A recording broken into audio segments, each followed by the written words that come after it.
Yeah.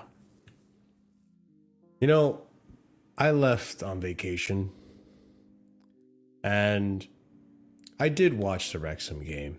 And I was pretty annoyed about that. I was pretty annoyed how we struggled so much against Wrexham. And, you know, we watched the first half of this game and I was thinking, okay, I know defensively we're now good, but we're giving it a good fight. We're giving it a good fight. And then the second half happens. And honestly, this video right here, Enzo, thank you. Thank you for saying something. Thank you for, I guess, speaking for the fans in a sense on this one. Because I think a lot of us were really, really pissed off at Jorgensen today.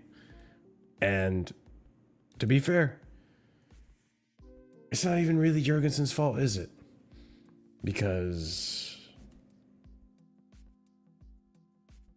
who picked him?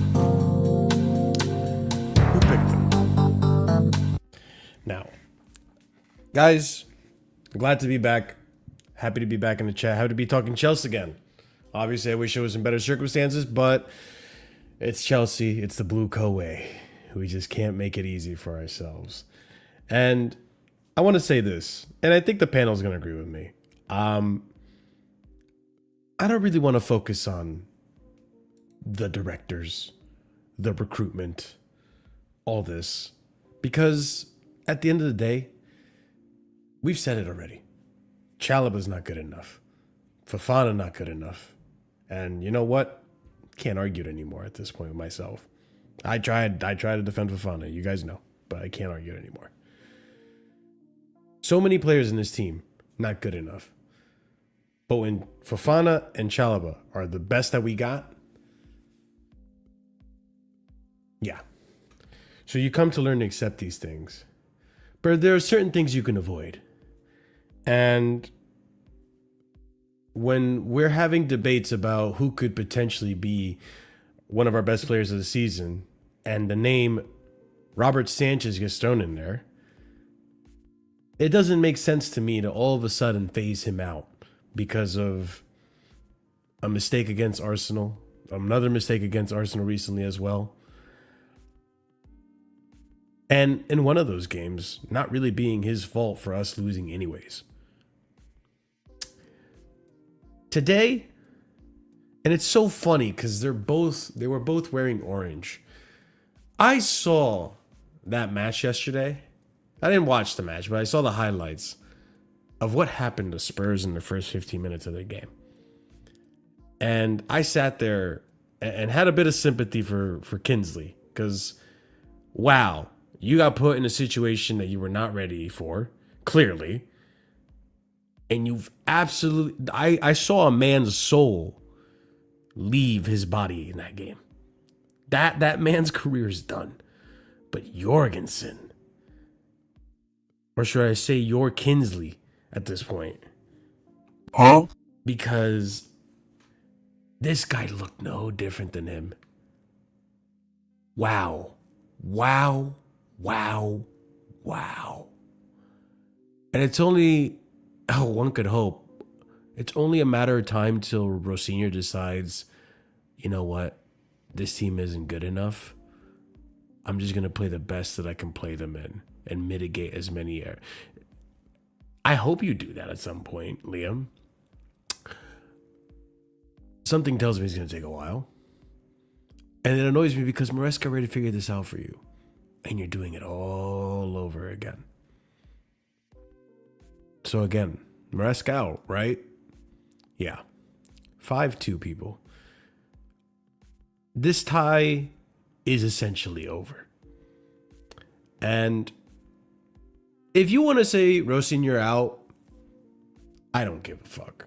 Say ROSENIOR out. Nothing's going to change at this club.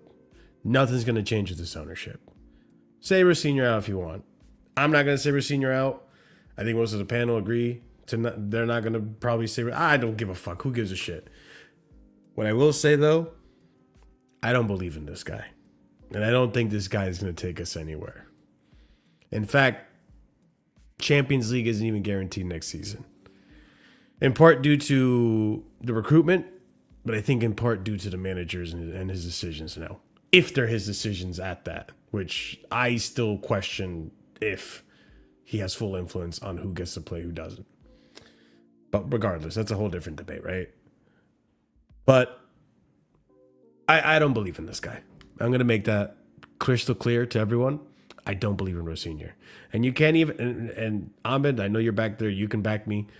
Most of you can back me. I have watched PSG games. I had a vested interest in ROSENIOR. I saw, not PSG, I'm sorry, Strasbourg. I've seen what he can do at Strasbourg. I've seen some good games from him. And you can see there's a manager there. But I always said when he came into this club, let's see what happens. Let's see what happens. But I don't think he's ready. And that's the one thing that worries me. He's got good football, but I don't know if he's ready. And you can tell this guy's not ready for this level. You can't set up a defense. So you go for the attack. But at least Maresca had a somewhat defensively more sound than this. We kept some good clean sheets, some consistent amount of clean sheets, actually. The month of November was relatively good. I think the month of November, we only conceded 1 goal for the whole month, maybe. We were able to mitigate our defense there and the errors that we were committing. We were more sound. The attack did struggle, but we were able to at least win some games or keep it close like this. But we're wide open with this manager. And it doesn't help that these center backs are not good enough either. But yeah, I have zero faith that we're going to run it back at the Bridge, where we have not been that good, by the way, this season. I don't believe we're going to come back to the Bridge and score 4 goals to get us into the next round and keep a clean sheet at that. So I don't know about you guys, but this kind of gives me Graham Potter vibes. Just the way we're crashing out of the UCL. And yeah. Season's is over. And I mean it this time. Fuck the FA Cup. We're not going to do anything on that. We're not doing anything in the UCL. We're essentially eliminated today. And we'll be lucky if we make it into UCL next season. So, that all being said, first off, because I forgot to do it, big up to RSM. Thank you so much for the raid. If you guys came from the RSM raid, come on through. Welcome back to Casually FC. Let's get this show on the road, guys. Smash up the likes. Subscribe to the channel if you're new. And if you haven't done so already, check out memberships. Big up the panel. Sorry to keep you waiting, but yeah, man. I think my hopes and dreams were buried today under 5 goals. So yeah. No, it is what it is.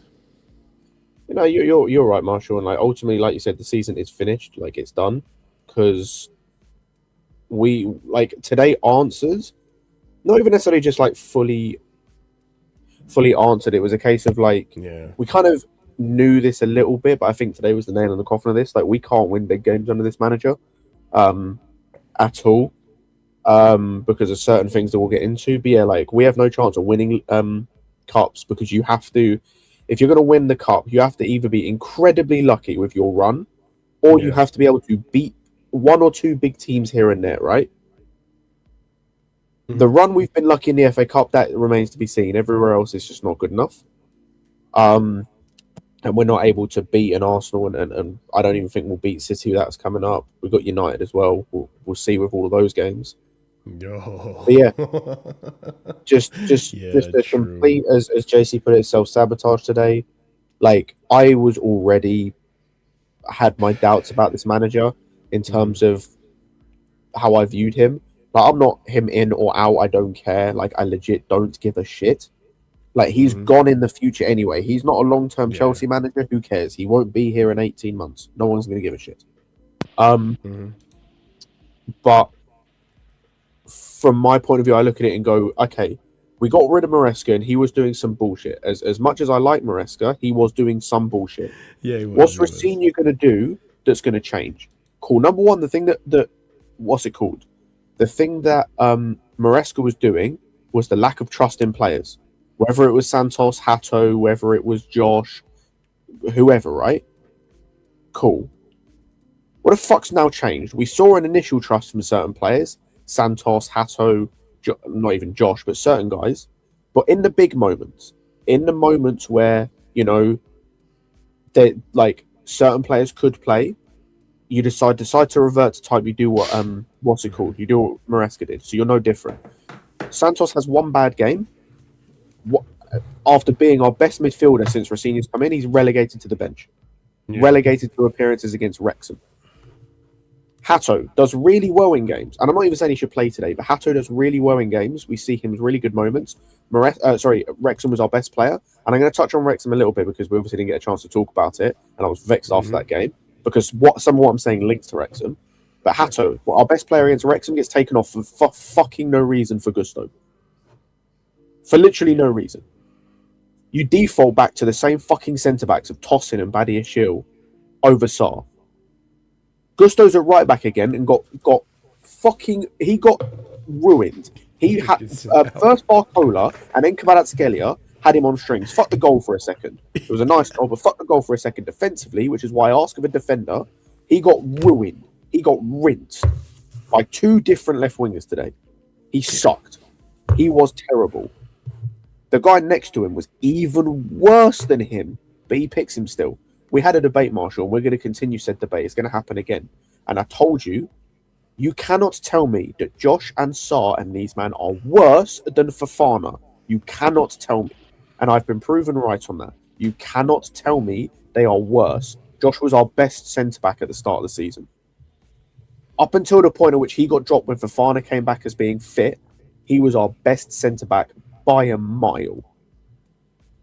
I'd rather play Josh and Sarr over Fofana. What is the point of him? 200k a week for that? It's pathetic. Yeah. Absolute pathetic. And then the creme de la creme, the cherry on top of the shit cake. Your one of your shining lights of the season as a club is Robert Sanchez. I can't believe those words just came out of my mouth. But one of your shining lights of the season is Robert Sanchez. Huh?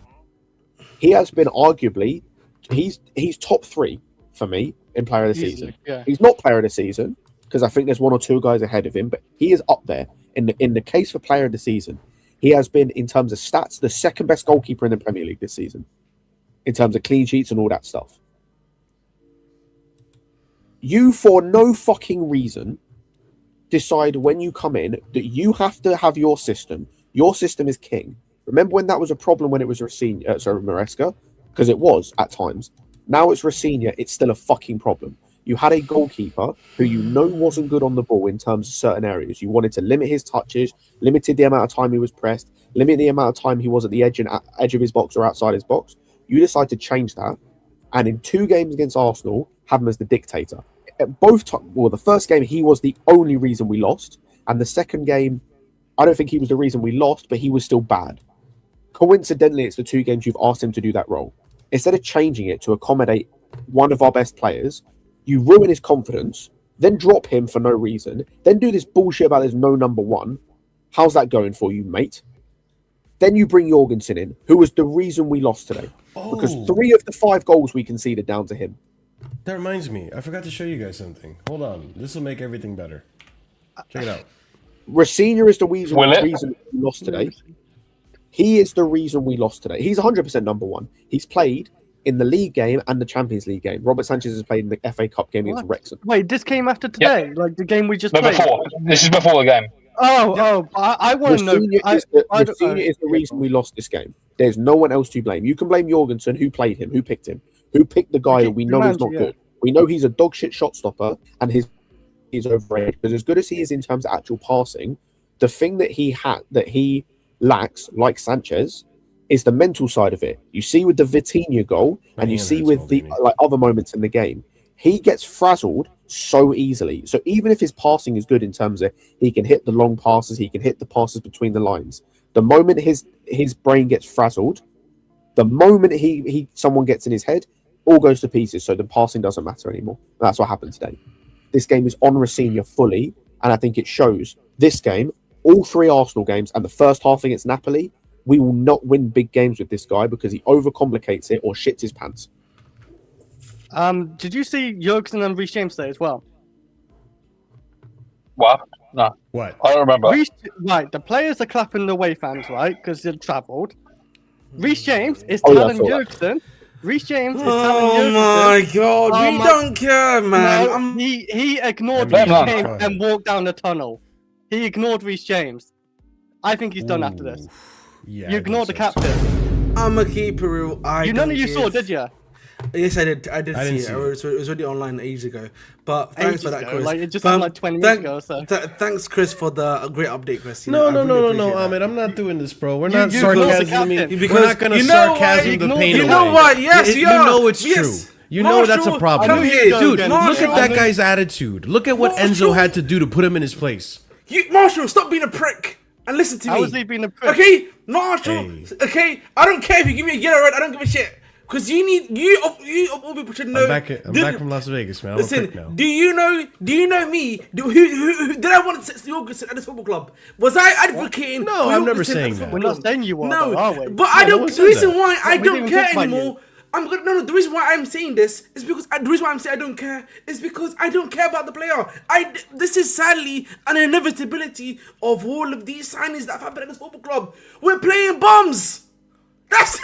I get it, but it's just have the decency of respect. Guys, we are playing bombs. Jorgensen, bomb. Correa come back for injury. Looks like a shadow. Who started Jorgensen? We have Sanchez. I know who started Jorgensen. Worse than today, though. Like we had listen, Cucurella looks like a shadow of himself. That's my boy. Yeah, that's true too. Right? He didn't look great, but like he's cooked. He's cooked. I'm gonna keep it real. He's cooked. And then you've got Tweedle, fucking D, and Tudum. I have never rated Chalobah in this football channel. I have not. I have consistently told you I don't want Chalobah in my team. But yet the streets are here telling me, Chalobah's been good recently. Chalobah, ha. Ever since he cut off his dreadlocks, he's looking good. Brother, he's still ass. He's still cheeks. Ahmed, you know who Cucurella is surrounded by, though? He was surrounded by Fofana, Chalobah. No, Chris. Those players around him. What can you really do, going forward? Listen, I want you to understand. What can you really do defensively when you've got 2 bozos defending by you? This is no disrespect to Cucurella. I'm just being. I know you're not disrespecting really. I do agree he wasn't perfect, but like, yeah. What if we just drop a bomb on our entire backline? What if we just blow up the entire backline? We're arguing about. I don't say we're arguing. Put some dynamite but everybody was shit. God. I'm catching up to chat. Don't, Marshall. The last comment cannot be telling you. Send them.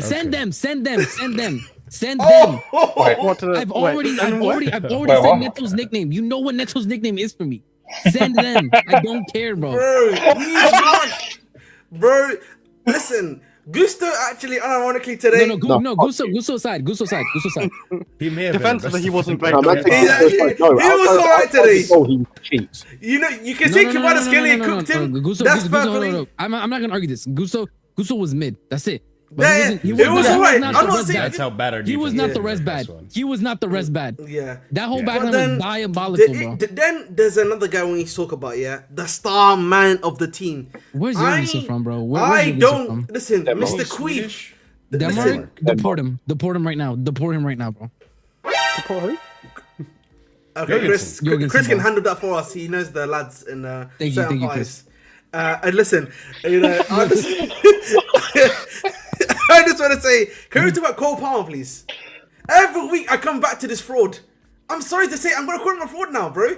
He's Not washed. every week, though. He is. I'm so, bro. The last game Villa, he was quite good. So Bro, it's not every he week. is rubbish. I'm sorry to say that, bro. Since I- he's come I back for disagree. us, Marshall, I mean, with all due respect, wasn't brilliant today, but I compared to what disagree he with was that. giving us, Okay. compared to what he was giving us, bro, he is rubbish. But hold on, not. like I think that's being a little harsh because today he was double Okay. man mark. He was constantly getting fouled. Okay, Bro, Jorgensen was passing to him when he was 2v1 down. Can we have some structure? Okay, can we get some structure? Otherwise, we're gonna bounce all around the place. We need to start about the reason why we lost the game. Okay, we need to speak about the back line. Because That's they're what the he reason that started the with, entire yeah. season we've been losing the game. We can speak about the attack, Ahmed, and I agree. Palmer's been shit for he's been off form. He's been shit. I agree, right? He's had the odd game here and there where he pops up, he looks good again, but the form has been awful, right? But the reason why we are losing these games is not because of our attack. Our attack scored 2 goals on PSG. Okay, our attack is not the reason we lost today. It is the back line. We need to talk about the back line. We need to focus in and hone in on the criminals and the terrorists in our back line. Okay, We talk If about we these focus- achis if we every focus- day. He talk about these achis every day. No, Me and no, no, Scott, no. me Yeah, and but Scott the are like, main reason we did me and lose Scott today are like was- LeBron. No, no, Me no, and no, Scott but are like today, no. LeBron and Pip. Listen, I want you to understand this. That's so Also, me and disrespectful to me LeBron. and listen, me and Scott are like LeBron and Dwayne Wade, bro. We cook these guys on a week in, week out basis. Bro, I cook Fofana almost every day on this channel. I cook Chalobah almost Fofana every was single time exceptionally on bad this today, channel. let's be honest. You know what? You know it- you know what it is? No, but You know like where- the it's a main combination reason of we both did of them, to lose be is just honest. because I- of the Hold two on, center backs and the keeper hold on, the and goal that the the manager. Bailey scored. Okay, hold up. Fair enough. Palmer, he probably should have scored, right? But then Chalobah steps out, gets fucking cooked. Gets cooked. RSM, as soon as I saw that, I already knew it was a goal. As soon as I saw I knew it was a that, goal. I actually verbally. This is why I need to do watch alongs because I actually verbally said, "Oh, here we go, we're fucked." If Chalobah didn't step, it was a 3v2. Chalobah Yes, stepped, and it that is was now a Chalobah's 1v1. man. That He's a Fofana had a clown. mark. He's a clown. And then Kukurea is cooked for pace. Kukurea was never making it back. Yeah, Maybe he's last year struggling. Kukurea was making it back there to cover. Kukurea is now cooked. All right. Fofana gets cooked 1v1. What is fucking you? It does not matter to me. Okay. But Chalobah steps out and gets cooked. And then, right, we managed to make it back 2-2. Okay. Our attack is still Not looking average. good. Let's be honest. Our attack is still making chances. We're still carving through PSG. We were carving through PSG. People are not going to recognize this. Our attack and our midfield was carving through PSG. We were giving them a game. And then Jorgensen. What does Jorgensen do, bro? Jorgensen thought because he had his little aura moments before the game, because even me, bro, again, Yeah, bro, the aura moments. me and Ahmed were there. Where he like, you know, I think it was like Vitinha was gonna try to get the ball from him. He just kind of dummies him. He doesn't. Oh move, yeah, right? like fake. Oh yeah, he completely threw his dribbles today, apparently. Exactly. Not bad. Get that clown off my screen. And then he does a little aura moments, right? He does his little aura farming moments for the Instagram. Fair enough. But then he thinks he's him. He tries to, without looking, pass to his left, his right side, without looking, bro. He didn't even. I watched the replay. He didn't even look. If somebody was coming to press him, he just passed it to the right side, under zero pressure, because he didn't even see the guy coming to press him. I want to break He was- something he was so under- much, bro. I want to break something right now, bro. Bro, I nearly can't- broke my hand. That I'm last telling you, goal no, I'm made telling me you. punch a fucking wall. Bro, I'm telling you right now, he's a clown, bro. So he doesn't even look. Under no pressure, he passes it. Again, and remember before that, before he even did that, remember he gave a weak pass. Remember that? It was a weak pass to Kukurea in the first half. Yeah, The yeah. warning signs were And there, Due bro. intercepted it. He thinks, and I saw a tweet today, and I agree, bro. The thing with Robert Sanchez is Robert Sanchez knows he's Robert Sanchez. He knows he's shit, right? He knows he's not good enough at that type of shit. But Philip Jorgensen thinks he's fucking Neuer, bro. He thinks he's him. He was trying to aura farm. And then the last goal, bro, the Kvaratskhelia goal. what the fuck is up with our keepers and sometimes just turning into holograms? You're not gonna tell me that last goal he shouldn't have saved. Bro, it's Chris Packet wrist. Bro, Like, he what can't is save that? shit. What is It's that? Kappa 2.0. Break RSM breaking news, bro. This is what he was doing for Villarreal. We all knew no. this. Why are we acting like this? Bro, This is the way but we know what again- he does. No, but again, the it's one of manager those things where it's didn't like, think even if we know it's what he does, it's still shit, bro. Like, I know Oh, Chalba's why are we even talking I know about your Chalba fucking Chalba manager? gets cooked, bro. RSM, do you know what's annoying? Because No, and hold up, I agree, and that is on Rosenier's head top, because Sanchez, at the very least, like I said, he knows he's a fucking clown, so he'll just go long because he's shit. He knows he's shit at certain I times. think Sanchez even saves the first Cavara goal. But RSM, this is what I Mourinho say, was and actually agreeing on that. this goes back to the defense, by the way, because the defense is shit, right? But Yes, as bad as our defense is, it was bad under Maresca, but Maresca had tried to make our defensive structure better. Curry, It was I'm just sorry. we had crap players. Like, our defensive structure, as bad as it was under Maresca, has got worse under Rosinio. Because he's thought, fuck it. Yes. We're just throwing all No, defensive the- structure out the the window. attack looks better. The attack looks better under Rosenior, but the defense are absolute fucking clowns under this And, I defensive was gonna say, structure. and I agree with you about all the defensive in terms of how bad they are, and like the same with the goalkeeper. But you're completely right with the Sanchez. I mean, it's like what I said earlier. We had a system under Maresca with Sanchez where we protected him, right? Like, he was only really in and around the 6-yard box. If he needed to make a pass, everyone was like tight to him, so it was an easy pass. He wasn't put under pressure. The moments where he got put under pressure under Rosinio is where he looked bad. So instead of changing it to fit him, you decided to just throw him under the bus, kill his confidence for no reason, by the way. For no reason. So you killed his confidence, and you now got Jorgensen who's shit, and you're killing his confidence because he's just shit, and so he's having these moments. You've decided to take a bunch of shit players. You've taken a bunch of shit players and made the structure around them a million times worse, Yes, so they look even worse. right. And this is why I 100% agree with you on the defense as players, but I still put some of that on Rosinio because No, it's you're not 100% helping Rosenior, them. bro. Like, It's 100% why because the again, fuck, by the way, if it ain't broke, on if the it ain't broke, Chalobah thing, don't by fix the it. way, that's 100% on Chalobah, but I said this on the watch log. I still put some blame on Rosinio for the Chalobah thing because every centre back has done that under Rosinio. There was a moment, and and CP and the others on the watch log will know this. Why at one point did Fofana press the fucking see it? Yeah. midfielder Yeah. into their half while the goalkeeper had the ball? Fofana was One off time- no, hold up. forward, pressing the guy out. It's even, no, hold up. There was an even worse moment. There's an even worse moment. There was a moment where we were defending. We're not even attacking. We're defending, right? We're defending and in our own half. And Fofana steps out so far. I'm seeing Caicedo center back, bro. And I'll tell you what, do you know what highlights the defensive structure? The first goal we concede. Because Gusto doesn't know who he's marking. James doesn't know who he's marking. To be Enzo fair, to be doesn't know who fair, he's for marking. me, that No one was, knows that's who they're Enzo, bro. marking. That's on Enzo, bro. Fofana was on the guy he needed to be on. Reece James was covering. Reece No, James to was. I that might be on Enzo, but my thing is because even It is Gusto was Enzo's ball marking no watching.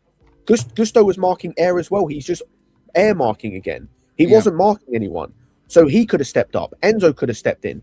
But my point is, it's like the goal we conceded against Disgraceful. Burnley from the corner. No one knows who the fuck they're meant to mark. Is that not coached? That's defensive structure and organization.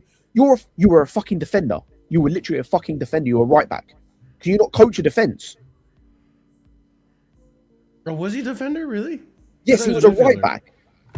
Wow. You know, You can't- there's another thing to talk about, yeah, which is that I think with Sanchez we lose this game 3-2 and we take it back to the bridge. I think for me Exactly. the other thing we need to talk Facts. about is I can put it that simple, bro. I think the other thing that should be spoken about is that yes, today Jorgensen made those mistakes, right? Even if you had Sanchez in goal, right? There's someone else that's gonna make a mistake, guys. Right? We saw it in this game. Who made the mistake? Who was one of the goals was a mistake by, I think it was Chalobah, right? In terms of the under counter, for example, right? Sure. The pop, even if Sanchez is in goal, there's still gonna be a mistake that's gonna occur. That's no disrespect to Sanchez, by the way. I'm just making the point that if it's not gonna be the goalkeeper that makes the mistake, someone else is going to make the mistake, right? Yep. Fundamentally speaking, I just think for me, right? I look at the back line. I ask there's no structure there. Like sometimes, I think the other thing that we should also talk about is the fact that Fafana was pressing all the way at the top, and so Caicedo then has to. Caicedo has to drop I his. Hold on, He's I done just this said every that. game under I Rossini, just by said the way. that. He's done this Fofana, every single game. bro, I'm The thing telling is, you. though, but this is where structure comes into play, right? Because if you guys remember against PSG, Chalaba was doing what Fofana was doing in that game, right? Stepping up to the midfield to press and really put pressure on João Neves and Fabio Ruiz and Vitinha and all these guys. But the thing is, at least every time he wouldn't get the ball, immediately gets back to position, 4 men in the back, boom, organized. We didn't have that in this game. And it's kind of what Ahmed RSM is alluding to, like, and Scott, like, it's just, you could do that, sure, but you need someone to watch your back afterwards. There needs to be organization. You need to cover that gap and then get back into position. Boom, boom. Like, that's, I think, at one point in the first half, you could hear Liam through the speakers saying, get organized, get back to position, whatnot. It gets harder and harder to do that, obviously, as the game goes on, because fatigue plays in. But, like, it's just, again, it's just lack of By the way, focus, and by the way, lack of- and again, this is another issue, right? Is not only do we have our backline is trash, right? It's not even like we have a bench to bail us out, and I'll explain why, right? Like, I legitimately said this before the game even started, by the way. Our starting 11 needs to win the game for us, because as soon as both teams start reaching for the benches, we're going to lose. I said that, and guess what happened? They subbed on. They subbed on Kvaratskhelia in the first sub was Kvaratskhelia, 62 minutes. They scored 3 unanswered goals. Yep. And we put on, by the way, imagine if we didn't sub off João Pedro for that chance that Delap had. Delap's a clown, by the way. He's useless. He's legitimately useless, bro. Again, Like, I would rather RSM, you know that shot rather- didn't deflect. He hit that straight No, off he missed it. target. He just straight. He shanked it. I He shanked thought the it shot. deflected I know. initially. I thought too, and then I watched the replay. He just shanked it. So my point is, I'd rather be a man down. I'd rather be a man down than play Delap. I'd rather give Mark Gee the number 9 and turn Delap into a water boy than see Delap again touch pitch for us. Do you know what's nuts, by the way? Because when the sub happened, Palmer walks off first, and I thought Delap was going right wing. I went, what? It got even worse though, because he went up front and we played with no right winger. But again, as bad as the subs were, and I agree with you, RSM, if our bench is shit, you still could have made better subs than you made. It goes back to the manager. The only way we were scoring in that game was high press counter attack, which is another issue with the system, by the way, but we'll get to it. The only way we were scoring is high press counter attack down the wing, right? So you took off one of our wing threats, whether he was playing good, bad, or indifferent. You took off one of the players who was a threat down the wing to put either no one or Enzo at right wing, which we know doesn't work because we've watched it with our own 2 fucking eyes and it doesn't work. So that failed, right? Number 1. Then the other side of it is, the one thing we were doing well is we were pinning Nuno Mendes back with Palmer being there, so he was less of a threat going forward. Because you took Palmer off and either had Enzo or no one at left wing, all of a sudden, Gusto and then James were 2v1 against Barcola and then Kvaratskhelia and Nuno Mendes. So you decided to, for no reason, fuck the balance of the team up, to crowd the midfield, which was the one area of the pitch we were actually doing well in, by the way. The midfield was the one area we were actually dominating, so you decided to crowd it and fuck it for no reason. To then make it so we had no chance of winning that game once the 2 subs came on. The tie was dead the moment we made the subs. It got worse after we conceded. The 2 goals that made it 4-2 and 5-2.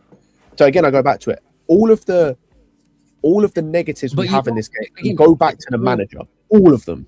You know what's crazy though? Even though we can criticize all these ROSENIOR things, you look at the individual goals we did concede. It's not like just faded. It's not even like PSG created them. No, we just gave them the goals, and this is what pisses me off. Right? Is everything you said is true, right?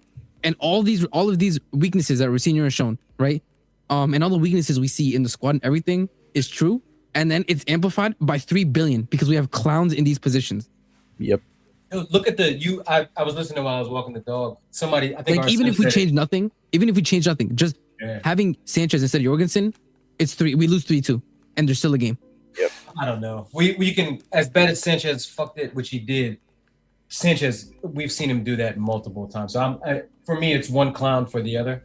But Arsene, what I was gonna say is, their bench, they bring on who? Kvaratskhelia, We bring on Delap. They bring on who else did they bring on? They Do you know brought what? on- Do you know where I argue against? Lee. By the way, do you know where Yeah. I'll argue against the bench thing? By the way, because I do agree with you on the Kvaratskhelia thing, but you look at their other subs. Their other subs were Lucas Hernandez, a left back that I think they put in midfield. It was Lee Kang-in, excuse me, who played false 9 when Dembele went off. It was Seni Mayulu was the other sub. Yeah, That's the three subs they made outside of Kvaratskhelia. Tell me what any of them were doing in the game.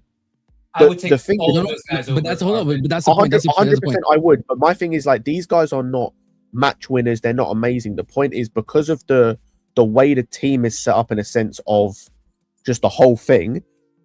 Lee Kang-in can come in for Dembele, which is a weird sub when you look at it off the face of it because Dembele had a good game, I think, today. He comes in and it's kind of a weird sub. He didn't really do much when he came on, but it just kind of fits in what they were doing. You know, you bring Lucas Hernandez into midfield, I think, because I think he came on for Zaire Emery, and it's kind of weird because It he's was not a a five. midfielder, he's a left back. But, you know, it can make sense because he's a decent footballer. But you know Seni what he's Mayulu is got, a though? good young player. Like, we're bringing on Delap. We're bringing on, like, Lavia in midfield to Garnacho. crowd the midfield. And it's not even, that's not me hating on Lavia, but you didn't need to. You had, and He I'm not should've saying I been like Garnacho. him. Exactly. I'm not saying I like Should've been Garnacho, but he's in form. Yeah. He works with the way we're trying to attack. The game was open. The game was Bring there was him on. space. The game was calling out for runners, right? Like By the first way, half, I can't- we were getting joy.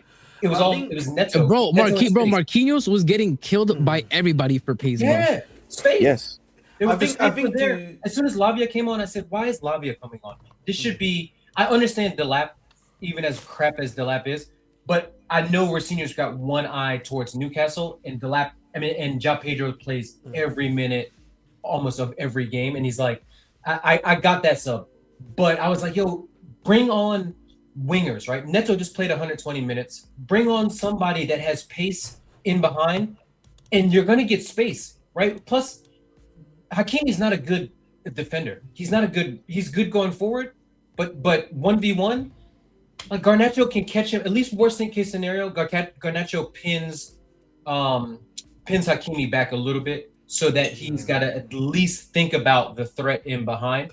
Because other than that, like their goals pretty much all came off of our left side, right? Like our right side, their left side, right? Gusto, Fofana, that side. But yeah, that sub, I was like, yo, that's Yeah, I want to actually, KG. I think your point is valid in the sense that if you look at the guys, if you look at the You are quality, Madini. you know, if you look at the quality It's finished, of bro. PSG, Put the gun down, man. I think we can win. I think we can win the game at home. I don't think we win the no, tie. we're not gonna win the tie at the bridge. You know the Yeah. ties there, the ties there, the ties Go ahead, there. Ahmed. Finish what you were Yeah, saying. Sorry. the point about quality, I think, is a valid point. Look at the guys that were doing the job for them: Dembele, Barcola, and Kvaratskhelia. yeah. Yeah. Guys, In the middle. the guys of real high quality guys. Okay. Yeah. And then Yeah. you know the point about when you bring up a Delap, we bring up a Garnacho. You know, we bring up even a Pedro Neto in this argument, right? Yeah. Are those guys that quality? Do you see what I mean? That is the real gap. That goal, honestly, between Palmer and Dembele, if there's any thing to show you, yeah, about what Chelsea and PSG, the levels difference, is that they've got killer. We don't have a killer, bro. And they've got a world class manager. That's We don't. it. We don't have a world class manager. I'm disagreeing with some of that narrative. The world-class manager, completely agree with that.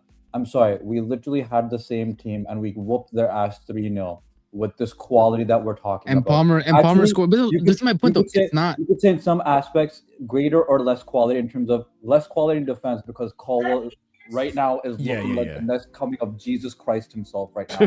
When it comes the to this less back he, line. the more he is not playing, the more he is literally God reincarnated in the defense. Okay. Yeah. But also we had worse quality up front in a sense of we didn't actually no we had João Pedro. Sorry, yeah. So we had the same amount of quality. So in terms of Same attack, yeah. scoring goals, Yeah, we same did, attack. We did the The job. only I difference think we was did the job. So we can talk Colwell about and Sanchez.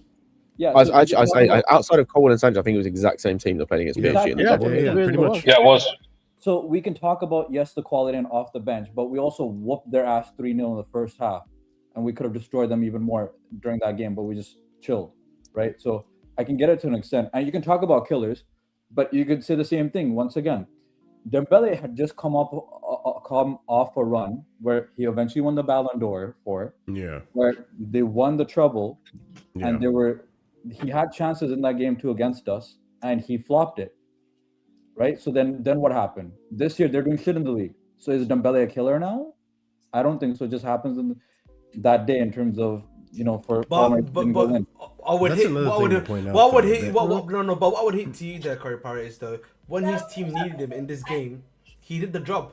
When we Okay, needed but then he didn't do the job against the Club World Cup, right? He So- did, Ahmed. know- But, I think- Ahmed, to your And- point, if I may- though, hold No, on, but just the a thing point, is with real Palmer, quick, with Oliver. Palmer too.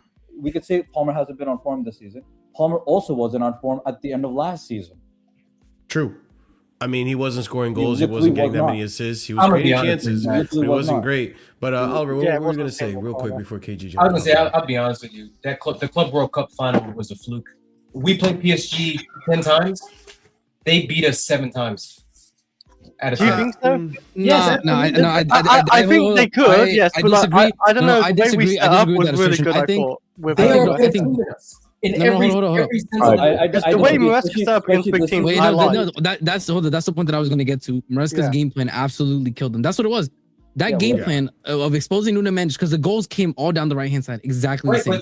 but RSM, that's It wasn't that even just Nuno assumes- Mendes, it was that left back, that left centre back assumes as well. That assumes that Enrique is not going to like. No, but Enrique that's is not. gonna- No, that's what I'm saying. he's not gonna We said if we played that game 10 out of 10 times, right? More likely not, Maresca's gonna do the same thing. And Enrique, his biggest, by the way, one of the biggest criticisms that Enrique gets, even from PSG fans, is that he has He's one stubborn. plan. He's He's stubborn. been that way. Yep. He's been that way since his Barca days. That brother has one plan. He has no backup plan, no B plan. It either works or it doesn't. But because his teams are usually full of quality and he's a good manager, the A plan is really good. There's and two points and with that, also though, you could- KG. Jesus Christ, I can't even say your name today. Everybody There's say 2 it, points. Ron. You Everybody say frustrated it, me Ron. with that statement. But, like, there's 2 points with that I disagree with. Like, one, I don't think it's a fluke because if it was a fluke, then I wouldn't have seen these high-end, like, tactical performances out of this team against Liverpool, against Barcelona, even against Arsenal. We were down 10 men. So, to me, I don't think it was a fluke because I do think there is actually like a tactical advantage that Maresca had when it came to these big games, and the team is able to do it, and they were very receptive to the information that he was giving them, right? But the other thing too is that I do believe when you look at today's game alone, PSG weren't even that good either. Yeah, they scored. What did they score? 5 goals on Their 7 defense was so disorganized. Their They were XG going was band so for less band than with one. bad defense. They scored 5 goals on 7 shots. Their last 4 shots of the games were 4 goals, and they didn't generate. They didn't even generate 1 XG. So here's why I say the Club World Cup is the outlier. Sure.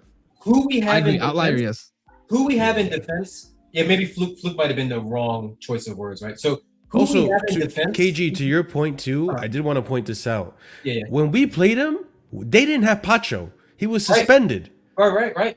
So that we took advantage of that as well. Let's not forget we went that. So wrong. to an extent, that's an argument towards saying it was a fluke, right? Like sure. But because Maresca, no hold up. But that's Pacho. my whole point, though. Maresca knew that. So look Yeah, at exactly. what side we were playing down. We were playing down Nuno Mendes and that dude's side. This defense was a lot stronger than the defense that we played against in Club World Cup. Oh, KG, we lose him? I think it's whole. I don't even know about that though, Marshall, because they have a worse goalkeeper.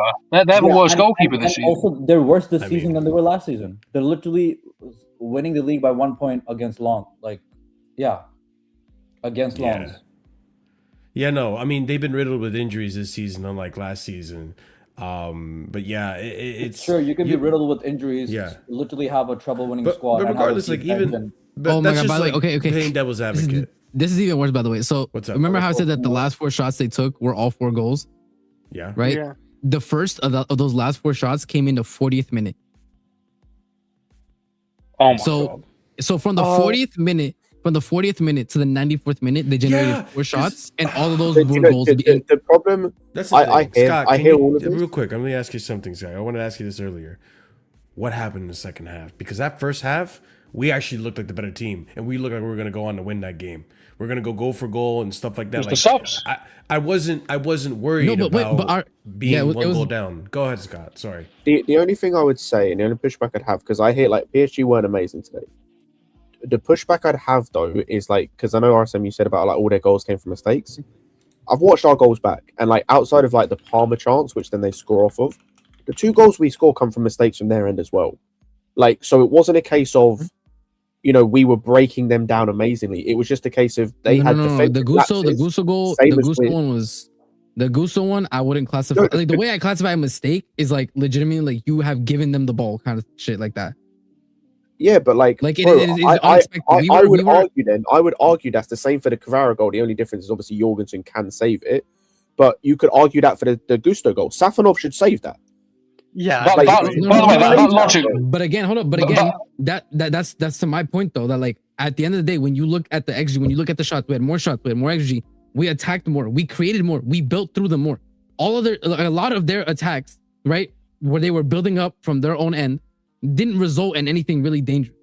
Their most dangerous chances came from when we turned over the ball to them, many times under little to no pressure. I mean, it was more or less the same with us because the Enzo goal comes from a loose switch to. And hold up, that's what I'm saying. I'm not disagreeing that our goal didn't come from an air from them too. That's why I said this PSG team isn't invincible. They were not playing a lights out game. But when you concede, that's something. But when you concede, the way that we did, in the manner that we did, right? Like again, the last goal that we concede, Reece is taking a million years on the ball. Why? He gets dispossessed. The team starts now. The defense, which was settled, right, steps forward because Reece is moving up the pitch. Let's move up with him. He now loses the ball. They're on the back foot now. Yeah. This is what I mean when I'm saying these are the errors that we are killing ourselves with. That's what I was saying. Was on the ball building up. It did not look that dangerous to me.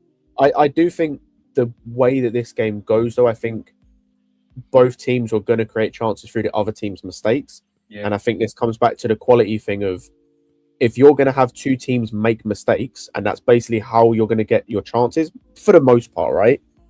What's going to win out is the quality in the attacking third in terms of like when Kvaratskhelia has a chance, or when Barcola has a chance, when Dembele has a chance, they're not missing. Like ultimately, Palmer had a chance, kicks it straight at Safanov.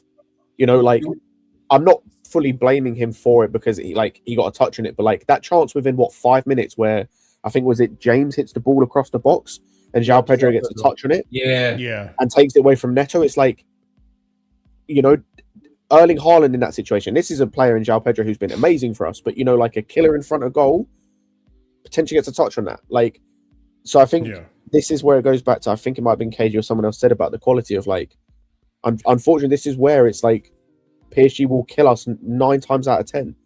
They'll beat us 9 times out of 10 when we play like this. We go toe-to-toe with them like this. Yeah. Scott, I just saw the XG from the game.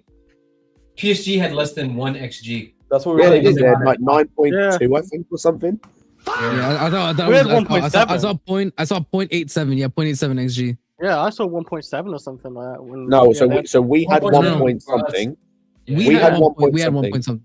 They had under 1. I can't remember what it was. It was 1, and then PSG I think had 9.2. I want to say it was 9 point something, like 0.9 something. I should say 0.9 something. But I'm not surprised when you see the goals they score. They're low. This is where XG is such a stupid stat though, because they're low XG chances. Like it's a long shot, it's a volley on a weak foot. Oh my god! Like it's a long shot outside the box. It's a volley on a weak foot. It's like the Vitinha chip outside the box. Do you think Sanchez saves that, by the way? No, but the Vitinha, hold up. The Vitinha one should be. Do you think Sanchez saves this? I don't know, bro. Yeah, I think even then, with these type of goals, I can live with conceding these type of goals, bro. They're just bangers. It's fine. It's always gonna happen. It's a nice goal, but like they just get a step. Like I'll never. Sanchez definitely saves that. Sanchez gets his hand on this at the very least. Sanchez is 6'2". Sanchez is 6'6". Yeah. Yeah, no. Again, I don't doubt. Again, I don't doubt it. But even if let's say Sanchez does concede it, like I can live with conceding these type of goals, right? The issue is right with the Vitinha chance, for example, he chipped it. That's gonna be a low XG shot regardless, right? Yep. But that's my point though.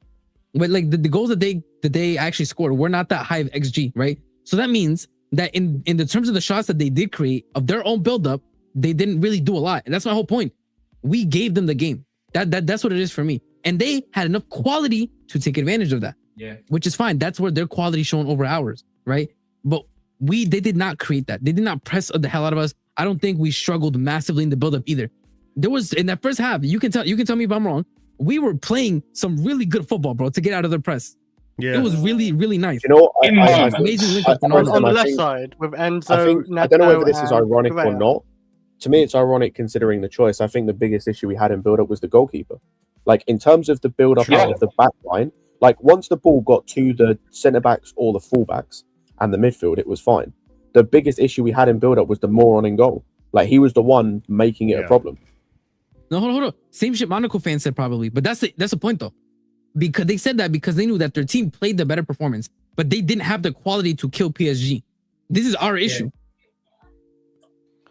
I don't better think team, but again, it's not that crazy to say. Again, going forward and attacking was not the issue this game. Yeah, I don't think the build-up was bad by Jorgensen. I think the problem was just the quality in the final third. We got the ball like Cole Palmer's doing this thing that Enzo does, right? Where he can't turn somebody because he's injured or whatever, and he can't run. And then he always shields the ball. But again, my issue is I don't even care that Palmer can't do that because, like I said before, we are still scoring goals. I think the last time we got shut out. With Palmer on the half turn, I'm going to cut him a little bit of slack because bringing it back to the goalkeeper being the biggest issue in the build-up today, like primarily with Jorgensen State sending hospital passes into players that are marked 2v1. Palmer couldn't turn; he was double marked. And even Jorgensen, like, brother, you can punch the ball into players, right? Like the weak passes. They weren't even like hospital pass in the sense like, oh, it's a bad pass. He was sending bad passes at low pace. It was insane to watch sometimes. The one to Caicedo at number 2 was very light, and Caicedo. And the worst thing is it works sometimes, so he gets this confidence, and then it bites him. No, but this is the thing. I don't think it's a confidence thing with him. Like, I think because we saw in this game, he gets frazzled easily. I think it's just a case of there's people right there. Why Gusto's right there? If you're gonna chip it, Gusto. Even Fofana, what are we doing? Fofana's an easy option there. But just hit it long. Like JP was winning every football off the pitch against Pacho. Yep. And the problem was the Enzo and Palmer were so spread out that JP had nobody to link with. Nope. On this guy, why isn't Jorgensen backpedaling to his line as well? Like, he just freezes. I don't know. It's because Oliver. It's because he panics. Again, it's a mental. Because he gets frazzled, like you said. This is why, by the way, everything you see here, and everything KD just said, is why this idea that he's good with the ball at your feet is overrated, right? Because part of being good with the ball at your feet is your long passing as well. Like the reason why long passing. I think the reason why Ederson, the reason why Jordan Pickford and guys like this get ratings for their ball playing, and I think they are good ball playing goalkeepers, is not just the short passing, it's the long passing as well. It's the fact that Jordan Pickford with a long kick can pick out a guy on a dime 40 yards away. Curious. Like in that situation, when you can't necessarily pass to Gusto, right? Because the guy can maybe cut you off. You can't make that pass like fizz it into whoever you try to. I think it was Palmer. There's nothing wrong with pinging that on a dime. If you're so good at playing with the ball at your feet, there's absolutely nothing wrong with pinging that on a dime to the striker to hold the ball up. You know he's got the ability to. His long passing is so overrated. Like all he wants to do is I'm actually looking at it right now. Do you guys? We don't even have to look at any long passing. We don't even have to look at a Pickford or an Ederson, by the way, because Sanchez can do that. He's got assists this season from doing that. He literally got a pre-assist against PSG in the Club World Cup final from doing that. Yeah, but Sanchez though, that's once every 10 balls. 3 or 4 of those are going out of play. Like he's like. Oh no, he's gotten that might have been the case in the past. He's gotten better at it. I've seen it. We can hammer Jorgensen for how he basically threw the tie away with this moment right here, but we can't run Sanchez prop. Like I don't want to hear. Please kick the ball out. Please kick the ball out of play instead of conceding a chip. Like please, bro. I need to read these passing stats for Jorgensen. I was actually looking at them right now, Sky. I was about to point out. God. Because I was curious how many long passes he had today. Because I remember specifically in that PSG game, there were moments, thanks to Sanchez's long passing, to expose that high line and to find Gusto running down the wing or Palmer running in behind into the space, which we were kind of trying to do at some points in this game. Neto's he had some space to run in behind. But that pass wasn't on. Where I remember with Sanchez, that pass was on. Sanchez would give you that pass because it was a space. You don't have to be so accurate in the space. You have to ping a pass, just get it into the space, and he was doing that. With Jorgensen, I didn't notice much of that. I mean, remind me if I'm wrong, there may have been a moment or two, but the long ball passing stats that I'm seeing right now is 10 out of 23. And Scott, feel free to share the rest of them that you're seeing. Bro, yeah, it's 43% passing accuracy from long balls. Yeah. As far as I'm aware, from when I've checked it for Sanchez last season, when he was bad, around 50s, and I was checking it regularly, he was never that bad with his long passing. He was never that bad. Bro, passes in opposition half accuracy, 42%. His passing accuracy in totality was 71. That's Sanchez at his worst last season. Was the low 70s, high 60s. Bro, that's unreal. That's unbelievably bad. Yeah. But can I just say something? Okay. Again, we are comparing Tweedledee and Tweedledum. Yes. It's just that is just the reality of the situation here, guys. I don't understand why we need to do these comparisons. Yes, I understand Sanchez has had a solid season, but generally speaking, guys, it was not just 2 games ago. Yeah.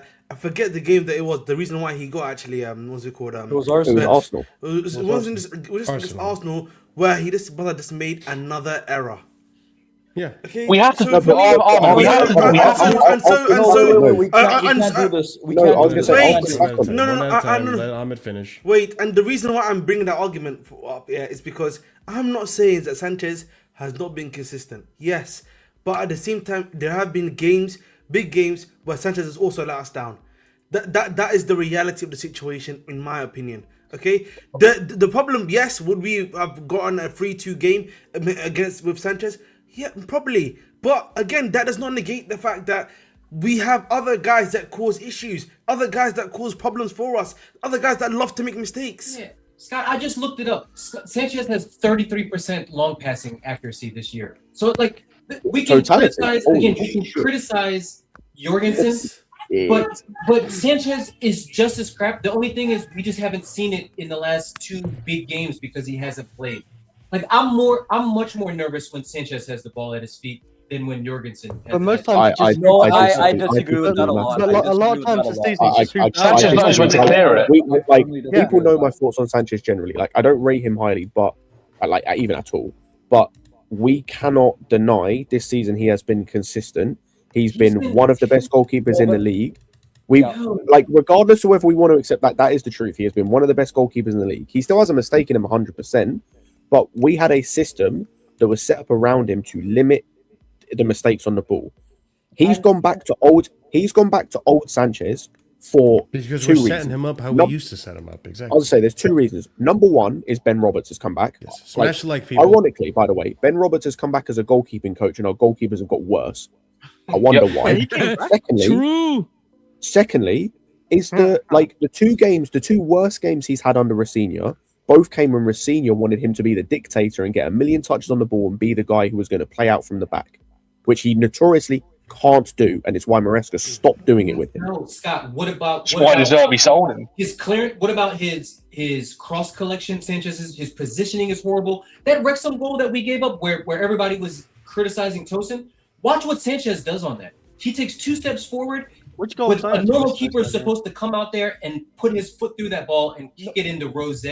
He takes 2 steps forward and comes back. The Arsenal corner where his positioning is wrong. He's fighting with these guys before it. He doesn't even get a hand to it. Look, I get it. Sanchez is definitely the better of two evils, if that's the phrase to use. But sure, we can't run this prop like Sanchez is a good goalkeeper. I don't I think in the summer he's a good shot stopper and cross claimer, but everything else he has to do. No, I 100%. But my thing would be, I agree, and it's why in the summer I still want a new keeper. But right now we're in a position you can't change the squad. Play the best players. It's the same reason for the centre back thing. They all kind of suck. It's Like, either they Jorgensen all gonna suck. fuck up or Sanchez is gonna fuck up. That's Either fine, but one. we've KG, to an extent. we've seen Jorgensen in. Do you know what's nuts? In the limited time we've seen Jorgensen play in He's comparison, fucked up we've way seen more. almost as many fuck ups from Jorgensen in the small amount of time he's played. If you're to than take the Sanchez average has in- or the Hold on, by the way- performances, they're about. Oh, by the way, Jorgensen He was averages conceding more. weak goals in the Conference Yeah. League. I was about to say. What I was are we about to say, talking about? and the Jorgensen time was in the conference league, and he was still looking like a bum. Oh, yeah, He dropped the Exactly. ball into the net against Aston Villa. So KG, Yeah, I agree with you, and I think Jorgensen's long gonna term more goals we do this need a new season. keeper, whether that's Penders or whatever. I'm saying for this season though, you have to play the Yeah, best because- players who are available. Sanchez has to play because the option behind him is worse. Going forward, that needs to change 100%. The same Very with the centre fair. backs. Like no one is. I'm not sat here right saying that Sarr and Achimpong and these guys are going to be incredible. But if I'm going to watch Chalobah be a moron, I'm going to watch Fofana reek every week at this point. He stinks of piss. Yeah. I'd rather just watch Sarr. He's not good. Sarr might make a mistake. I'm calm with that. He's I agree. 19. I agree. I'd rather watch Listen, Achimpong. He's 19. He's going to make mistakes. I agree Wait, with hold what on, Scott hold said. on, hold on. I'm CP, what were you gonna say? Because you've been Well, trying to get here's a the word thing. in. I'm sorry for this season. He has been a good goalkeeper. He's literally been statistically top 3 in this league. That could say a lot about the quality of this fucking league in terms of goalkeeping. That could say a lot True. about global True. football and goalkeeping. Sure, that's fine. I understand. We've had Petr Cech and Thibaut Courtois and Mendy. We have to talk in relative terms. I get it. But for what it is in this generation, he's been good for this season in particular. The fuck up that Jorgensen has had in this game alone has been more than Sanchez has had in the past 3 months. That's actually really In true. this Wow. one game alone, he accounted for 3 goals. And if you're telling me Arsenal, sure, Yeah. and Wrexham, sure, that's 2 separate games, not one game. And also, Jorgensen was very shaky against Villa as well. It's just we got very lucky and we were banging in goals. Bro, during Villa, there was a shot that me and Ahmed both looked at each other because he saved the shot and then immediately spilled it into danger. He was able to get over it, but me and him were like, right? bro. I remember this. Oh It's yeah, when the the parry. cross claiming. Yeah. And if you're talking about, hey, Jorgensen on the ball, I'd rather you lose the ball higher up in the pitch for a throw-in near the halfway line when Robert Sanchez boots it up. And I think And Jorgensen spilling it right in front of the box like he did today, and he has done actually a few times in the Conference League last season. I think. And I think the point. I think, by the way, sorry, just before you go on, I think the conversation we're having and what I said about like Sanchez and whatnot, and I think this goes back to a point I made earlier, and I kind of want to reiterate it. One of my biggest issues with Rosinio, and there's been a few, especially the last couple of games. Yeah. You have certain guys, we know they're shit, right? I don't rate Garnacho, I don't rate most of this team. Yeah. But you don't make it easier for them when you play them in positions and you play them in systems and you play them in a way that they're going to fuck up. No one was going to... It's going back a while. Delap was never going to play good right wing. Why the fuck did you use him there? Enzo's not a winger. exactly. Stop playing him there. You know? Like, Gusto's not a winger. Stop fucking playing him there. Yeah. Like, if Sanchez and Jorgensen are not good in certain situations, if the centre-backs are not good in certain situations, stop playing them in a way where you're going to expose them. Because all it's going to do is make them look worse. You're going to look stupid. Like, it doesn't help anyone. Bro, Like, at least Maresca with already learned that Maresca, lesson. he had bro. his faults. Yes. Yeah, Maresca had his faults. He would try and find ways to mitigate certain guys who had faults to try and have less faults. It didn't By always the way, work. people, because people, they people tried. forget. When Maresca came in, he said, if you play it long, I'm dropping you. And then he realized that both keepers are bums and allowed Sanchez to just start playing long. Yeah, exactly. Yeah. Go ahead. I think Ahmed. for me, listen, no one is denying that Sanchez has been good for us this season. I think all of us here have been giving credit. But I mean, he's in the running for player of the season, bro. I still think that's the truth. Yes. I think But at the that's same absolutely time, ridiculous. I'm not. I think it's also fair to be objective in here and say that Rosinio was right to drop him after the Arsenal game. I don't think that's anything wrong. I with disagree. But he should have done it after. He should have Hold done it on. after the Wait, Arsenal wait, game, though. Wait, but hold on, No, I hold on. disagree. Ahmed, to Wait, build wait. off of that. That though, was no. The point I'm making here.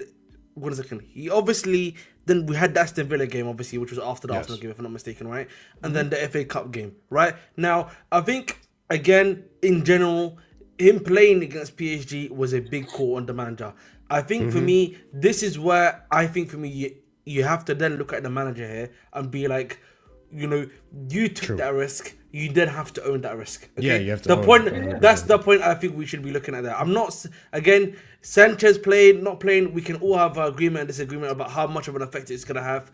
But realistically, probably would have been to the positive degree. I think that's why in the beginning of the Where- show I said I can't really blame Jorgensen that much because he was selected. He was put in that position against PSG of all teams to try to regain confidence. I think what annoys me is that, again, we don't have to go through this again. About, like, first of all, I don't think it's even Tweedledum. Like, it's just clear that Sanchez is the better keeper out of the both of them. There's no real comparisons. We've seen it multiple times with Jorgensen. He makes just as many errors, if not more. But it's again, like, just play your best team. Just put your best foot forward. Like what you said before about, you know, getting dropped after the Arsenal team. Like, in a normal I team, disagree with that. I disagree with it too. Because in a normal team, like, if this was peak, you know, treble winning Man City and Ederson made a mistake 2 games in a row, you drop him for Ortega. I get that. Because that's the standard, right? You need to be as perfect as possible. And if not, you lose your place. And Ortega was a good backup keeper to an extent. He was of a level to step in. But Yeah. unfortunately, at Chelsea, we don't have that. Because the other guy is just as much as a bum. Like, even with the whole Vicario and Kinski thing yesterday, I know Vicario's not good. But this Kinski guy, if that's how he plays, what the fuck were you even thinking, Tudor? So that's the way I'm looking at. That's why I'm looking at Liam. This is the way I am, and saying, under normal circumstances, you're right, Liam, to drop him. But this is not a normal circumstance. You're in Chelsea, and the other backup keeper, if you had done your homework, which I keep complaining about with him, you already know he's just as bad. Marshall, where I disagree with Ahmed is I'm fine with him being dropped if you think he needs to be dropped for a poor performance. The game to do that in was the first leg. Because, like I said earlier, I don't think for the game against Arsenal, one where he was bad that he was dropped for, he was bad. I don't think it was why we lost. Yeah. I think, like, the corner that he's bad on and just everything, to me, that's not his fault. He's not good. I'm not saying that he wasn't bad for it. I don't think it's his fault. It's why we concede. That first leg against Arsenal, he was the reason we lost. He was responsible for basically every goal we conceded in that game. He was the reason why we lost. If you And he needed put us to under drop pressure, him, building up the back. I remember. I'd say that was bad. If you wanted to drop him after that game. That would make sense because he was literally the reason why we lost. Mm-hmm. That's You my only didn't. criticism. Is he why You drop didn't him right now? that game when you could have done. That would have been understandable. Correct. You decided to drop him after another game where he was bad, but he wasn't the reason we lost for no reason. In a moment as well where, like, so the game after you drop him, we've got basically a rival for top 4 in Aston Villa. We've then got Wrexham, who cares, and then we've got 2 games against PSG and a game against Newcastle. So you've thrown Jorgensen kind of in the deep end, similar to what Tudor did yesterday with Kinski, for no reason. He didn't need to do it. This is a guy who was barely played up to this point. He's basically just played cup games. He ain't even played friggin' Champions League games. I He mean, just played cup games.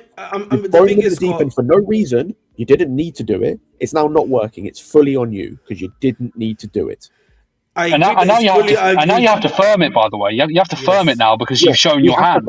He now has to play against PSG because if he doesn't play... If you can't bring Sanchez back in. Sanchez doesn't trust it anymore. Yeah, I was going to say, that's how goalkeepers are. When you kill his I think confidence. this is, yeah. Yeah, but like, you again, killed his I confidence think, for no reason. You have to back it now. You have to stick with Jorgensen. Yeah. Yeah, I get that, and I think, and I agree with that. But listen, he made that choice. He has to die of that. Listen, you live by the sword, you die by that sword. That's it, man. He's lived by. Listen, he's living by it and dying by it. We did more than die out there tonight. Then that's, I'll just let you Ahmed, know. that's fine. But can I be honest? Can I be honest? We were already dead. That's the real. We died. We were already Let dead. me not say that. We were already dead. We were already dead. We weren't already dead. We were already dead. Danish, I agree with you, by the way. Terrorism Like, goes wrong. We were already dead. I'm going to be honest, Sanchez needs to play the next 2 games, but the problem you've got if you're a senior, and this is why he's an idiot, is you are damned if you do, damned if you don't. Because if you decide to flip again back to Sanchez, like I said, you killed his confidence for no reason, for an experiment that didn't work, you didn't have to do.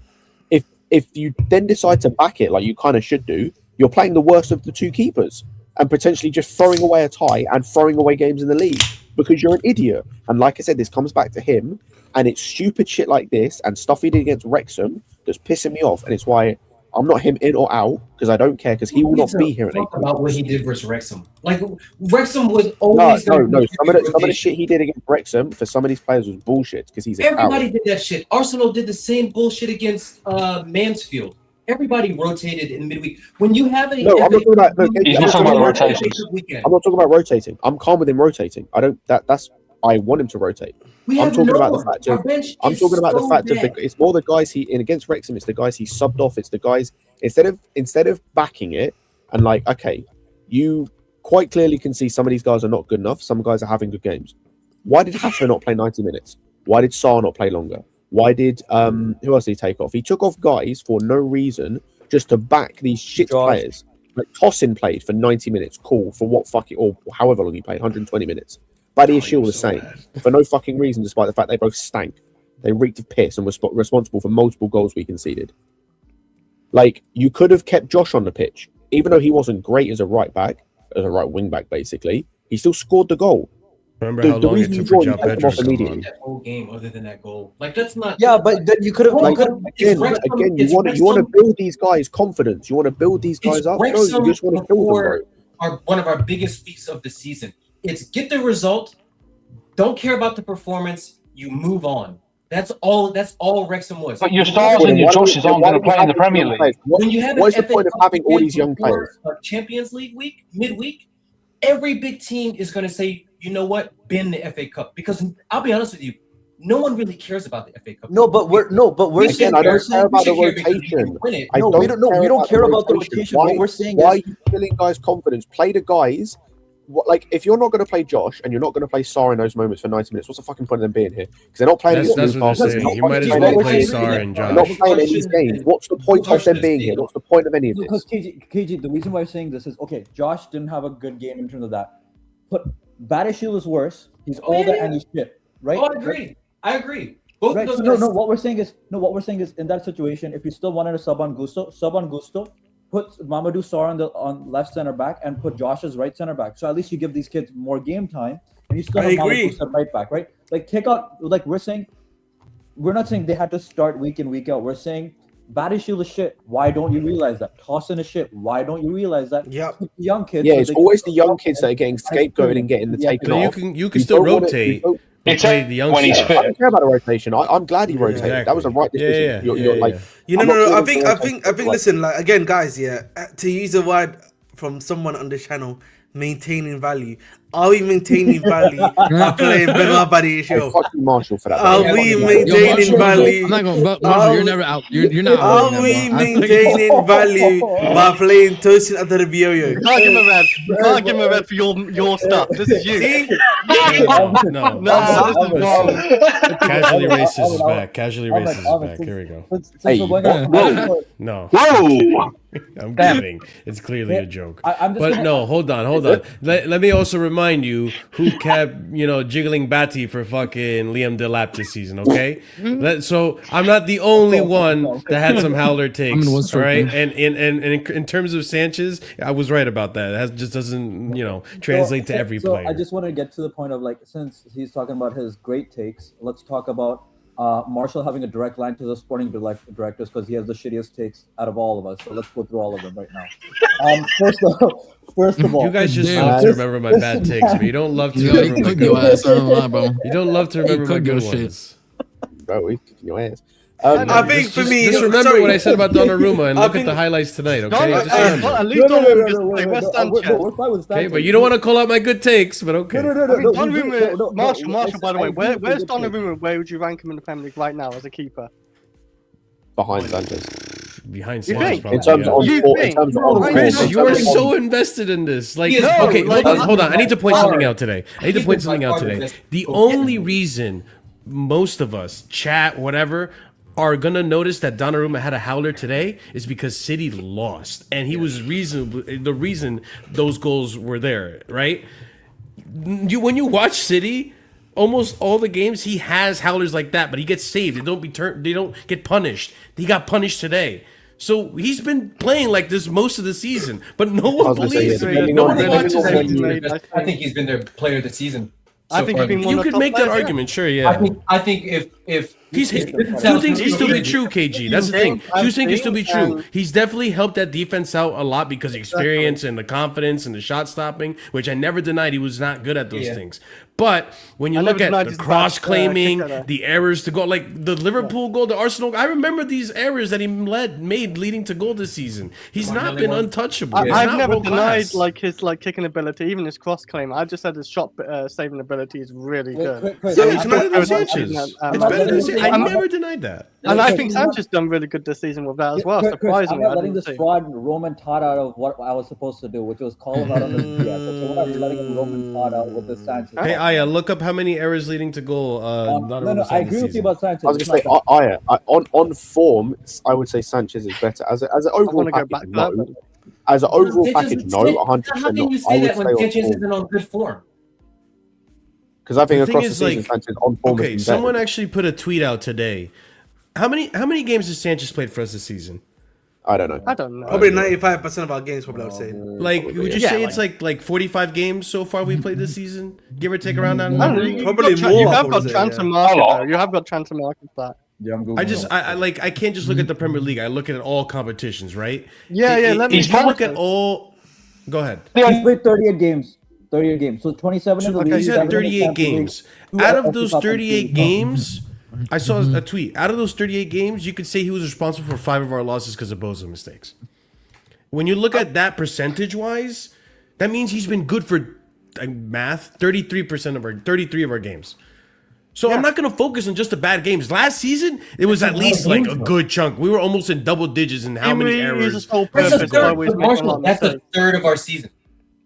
So while you're looking at the data and the stats from the positive side, that's not. I'm looking at it from our third of a season is like 10 games. That's like a quarter of it. Almost, you could say. What I'm saying is 1 in 3 is also equally just as bad. It's just not as worse. It's pretty bad. As that before. You know, you know what I mean? Like, no, obviously for our standards, it's bad. It's not good. But like when you look at just the standard of goalkeeping in general this season, it's just like I can't tell you who in the Premier League has been world class outside of maybe David Raya. They all have mistakes in them. Raya. Marshall, here's the thing. Raya's made mistakes. Out of 27 games, he has 10 clean sheets. And remember, there was a stretch where we lost 3 games in a row, and we're like, or we drew and lost some games, and we're like, the defense is the reason why Sanchez is not on 3 more clean sheets than he's supposed to be, and he should be tied for most clean sheets. I can't even lie to you. Like, and again, this goes back to the point we're talking about, right? Where we're talking about like what Sanchez can't do, and Jorgensen can and can't do. One thing that I don't think Jorgensen can do is like, man of defense. I'll be so honest with you. I'm not saying that like Sanchez is the guy, the leader, but like he's never shown how vocal he is and how like he screams at the defenders. Like communication. Jorgensen to me seems like the shy guy. He will write a note to Fofana to say to challenge because he's scared of him. Marshall, this is. By the way, some beta energy. But again, we're getting to the conversation, the point of the conversation where again we're talking about 2 cheeks that are the same ass. That's what we're but they're not the same ass. They're 2 different asses. One got the BBL, one's a flat ass. Just because Jorgensen's a flat ass, bro. Just because one's that's a European ass. You know what I'm saying, bro? It's flat. I don't know about that.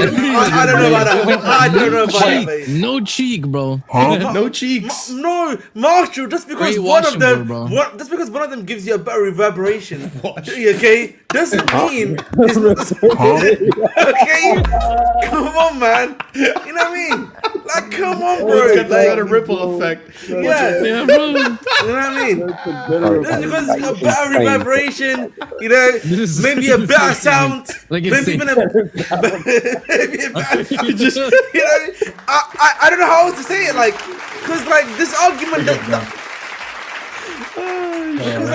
because like for me, this the argument better for sound, me. Better sound. Like this is the argument for me. There's no point of us talking about Sanchez. Yes, he's had a great season. End of the day, we still would have lost if Sanchez in goal.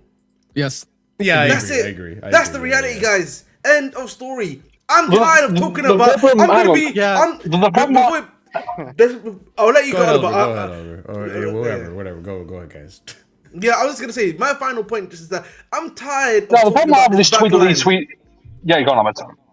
I was saying, I'm just tired of talking about. I'm tired of talking about this back line, though. I'm just tired, bro. I don't want to talk about. We'll get to the attack. Obviously, we're going to talk about the back line.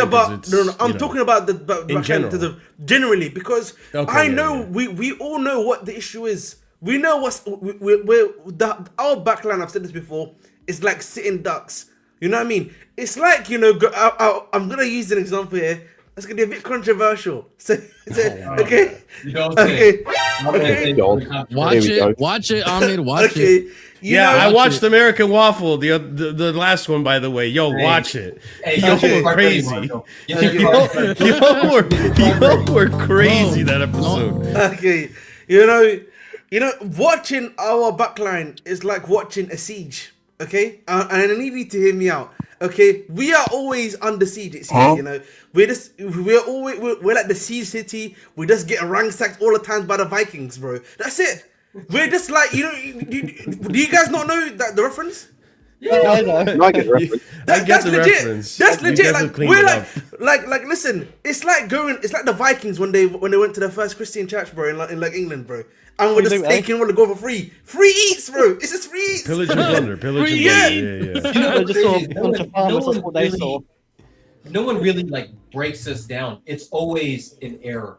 Like it's always. I said this. Okay, I think I can think of like the Leeds game. I think we got outplayed. I think we got outplayed by Leeds when we went away. And then I struggled to think of many more games where I'm like, wow, we got completely run over. Fair play to the other team. It's usually, oh my god, we shot ourselves in the foot. Yeah. Yep. Even the City game away, we didn't really get outplayed. Like we were stinky and we kind of scumbagged it at the end, but it wasn't like Man City was just bossing us up. Oh, they were not. I would say the Bayern game away, but even the Bayern game, that was mistakes in that. Exactly. Game. But it's a similar story. This is actually a great parallel. It's a similar story to Bayern where we didn't play that bad. Bayern didn't play that great. We just absolutely shot ourselves in the foot and gave the game to them. The two best attacks in Europe, right? You would say Bayern's attack and probably PSG's attack. You make mistakes versus those teams, they're gonna punish you. Like, they're not gonna. No team is gonna convert their last 4 shots on goals, and convert those into goals very often. But I almost want to see what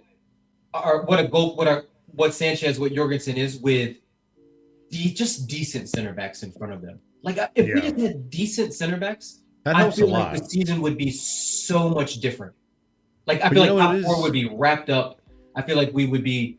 We saw it. With Sanchez, we saw it last season with Colwill. I'm just talking that the average level raises with Colwill in there. Colwill was not average, but he raises the average level of the backline by being there because he's quality. You know what I'll say to that too is like KG, you're right, and I think that helps lower the pressure on the goalkeeper. It would have helped someone like Jorgensen tonight if we had just more competent center backs. But the other thing too that I think is an issue that I'm noticing between like how Maresca set us up versus how Rosenior set us up. We're much more open, and I think that's part of the midfield, which is I think is part of why lately, at least since Rosenior's been here, I haven't seen a consistent run of games where Caicedo's just been top like 7, 8, 9 out of 10. Like even today, like I don't think he was brilliant. I actually think Enzo was better than him today. Like, and that's crazy because that's never the case. So I think also the way that Rosenior has Caicedo playing, the positions he has him taken up, I think there's a reason why under Maresca you saw Caicedo much more involved, like definitely getting aggressive, definitely getting yellow cards and defending and tackling and doing all that. Whereas he's not really in those positions anymore. Question, Marshall. Are you saying that Caicedo is a system player? No, I'm not saying he's a system player. I just don't think that Rosenior is putting him in positions to really get the most out of him. And I think it shows because it also doesn't help the defense, right? I think one of the great things about Moy was the fact that if you play him in that 6, if you keep him there in good positions to make those tackles and maybe decide when to get into the box and take a shot and all that stuff, it helps out the defense. We saw it when Tuchel came here. With how Jorginho and Kovacic or Jorginho and Kante would set up in front of our defense, get that big block there so that it made it very difficult for the opposition team to score against us. We don't have that. and it shows. And at least with Caicedo, he would cover that ground. He would be 2 players back there by himself. I don't think it's a Caicedo. I think I think for me as well, with how issue. Yeah, it's set up. But so yeah, Well, I don't think it's without- Caicedo at all. It's a setup. Go, Chris. Go ahead. No, but Oh, with Gusto getting rinsed as well, I think James had to vacate the midfield a lot to help Gusto. Yeah. So James Caicedo was on his own. I think this comes- I don't like this comes back from a. I think this comes back to a system thing though, of like I think part of it 100%, because I link it to I link it to the 5th goal we concede, right? Where you see like up for you. so something happens on the right hand side. I can't remember what happened, but like Kukure is obviously out of position because I think he's minding the guy on the ball. There's a runner out of midfield, which Lavia then has. Here we go. So yeah, Kukure steps up to get the guy that's on the ball. So he obviously misses it. Then Lavia has to step out. Lavia has to step out of midfield to cover the guy like Kukure would have covered if he'd been in the position. But then no one's covering the guy stepping out because it's like people don't know what to do. When someone vacates a space, it's like people don't know what to do. Like they don't know where they're meant to be covering. So in this position, you've got no one covering the guy in the midfield. It should be Enzo picking him up. 4v2. And then it's not. And then like he scores, right? So I think this is like a similar thing of the setup in the midfield and everything, like with Caicedo, because it feels like there's not a cohesion with the midfielders, or like outside of when Santos and Caicedo were playing. That's like the closest we've got. I think that there was cohesion there, but outside of that, it feels like there's no understanding of guys where they need to be, both from a partnership sense. Position. Just quickly, Malo Gusto. Around the team. Just quickly, Malo Gusto. Sorry, no, Scott, this is important because it's going to help you out, yeah? Malo Gusto seemingly questions the tactical approach after making it 2-2. The last 2 goals were mistakes. We should just sit back and wait for them because we knew there is a second leg coming up. That's what he's said to put on team. So what? At 2-2, Osuna told him go for it or what? Like, I don't get it. So he's saying But I think this is the thing. So I think we were talking about on the watch long. I think Ahmed, you might have said, or someone said, I think at one point he had Tosin, Badiashile, and Hato all warming up or ready to come on.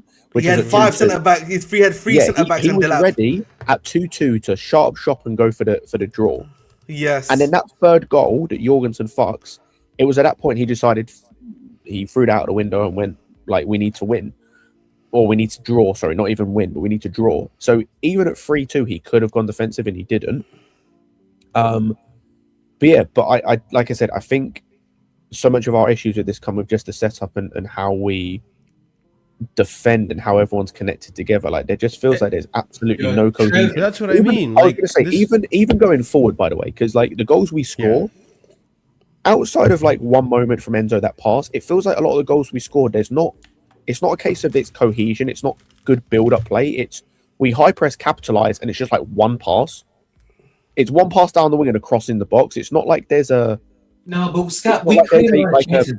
We even this game we created a lot of chances. It just came down to the quality. I know what you're saying. Like it seems like we're scoring a lot of the same goals, but we create a lot of chances. We just screw up a lot of chances, right? That goal when the game flipped when it went 2-1, right? Because Palmer should have scored at one end. They go down and score at the other end, and it's instead of us being up 2-1, it's them being up. It's them 2-1.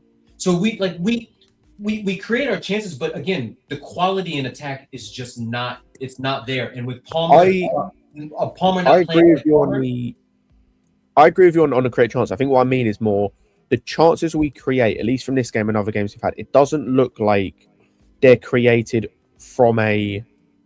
How do I word this? It looks like it more comes the chance we create from a bit of individual brilliance rather than a cohesion within the team and the attacking players of like incredible build up, if that makes sense. Like, because you're right, we do. I sort of kind of agree with that. The only reason why I don't agree, Marshall and Scott, is that outside of João Pedro, we haven't had any individual brilliance.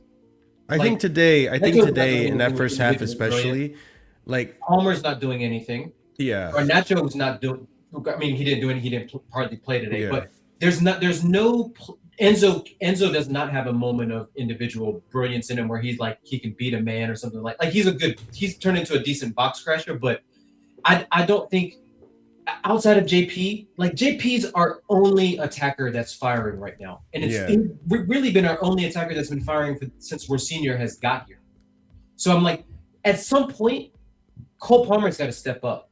At some point, like, and to be honest with you, Neto wasn't even that bad today. Like, no, maybe that's grading. He was causing havoc, but he was. I thought the game plan of Arsene talked about it before of isolating Marquinhos with Neto was fantastic because Neto was just running by him.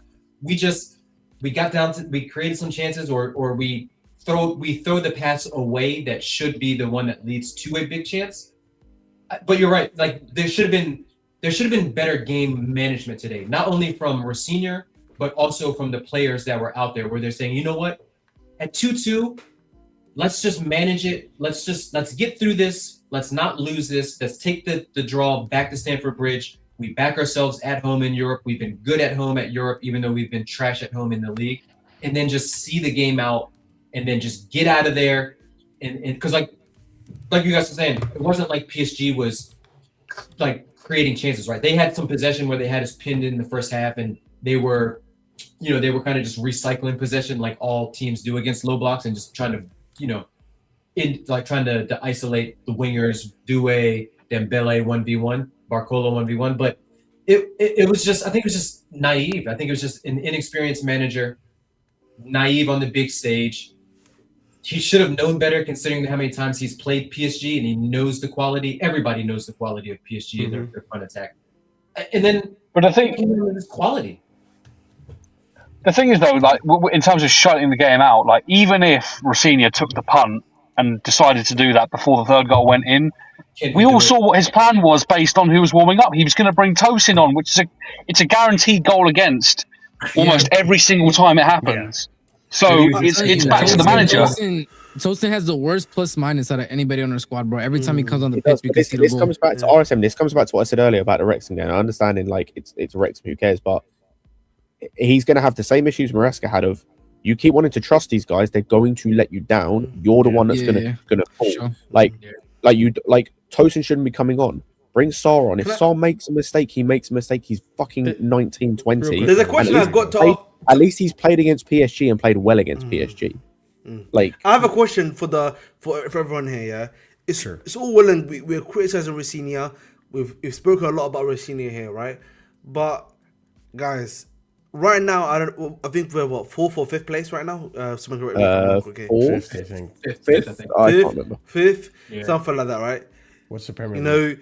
In the Premier League, right? And the reality is, as long as he gets UCL football, right, he's gonna stay here, right? He ain't going. So we're gonna be stuck with this level of ineptitude that we're talking about right now, unless he obviously improves. So I'm not sure. I'm not really sure what is the plan here. Does that make sense? The thing is, for me, and today is kind of where I kind of get what you're asking here, or correct me if I'm wrong, but like I think at this point in the season, he's not going to get sacked. Let's just admit that he is not going to get sacked. No. He's going to be given the rest of the season. Hopefully something happens in the summer.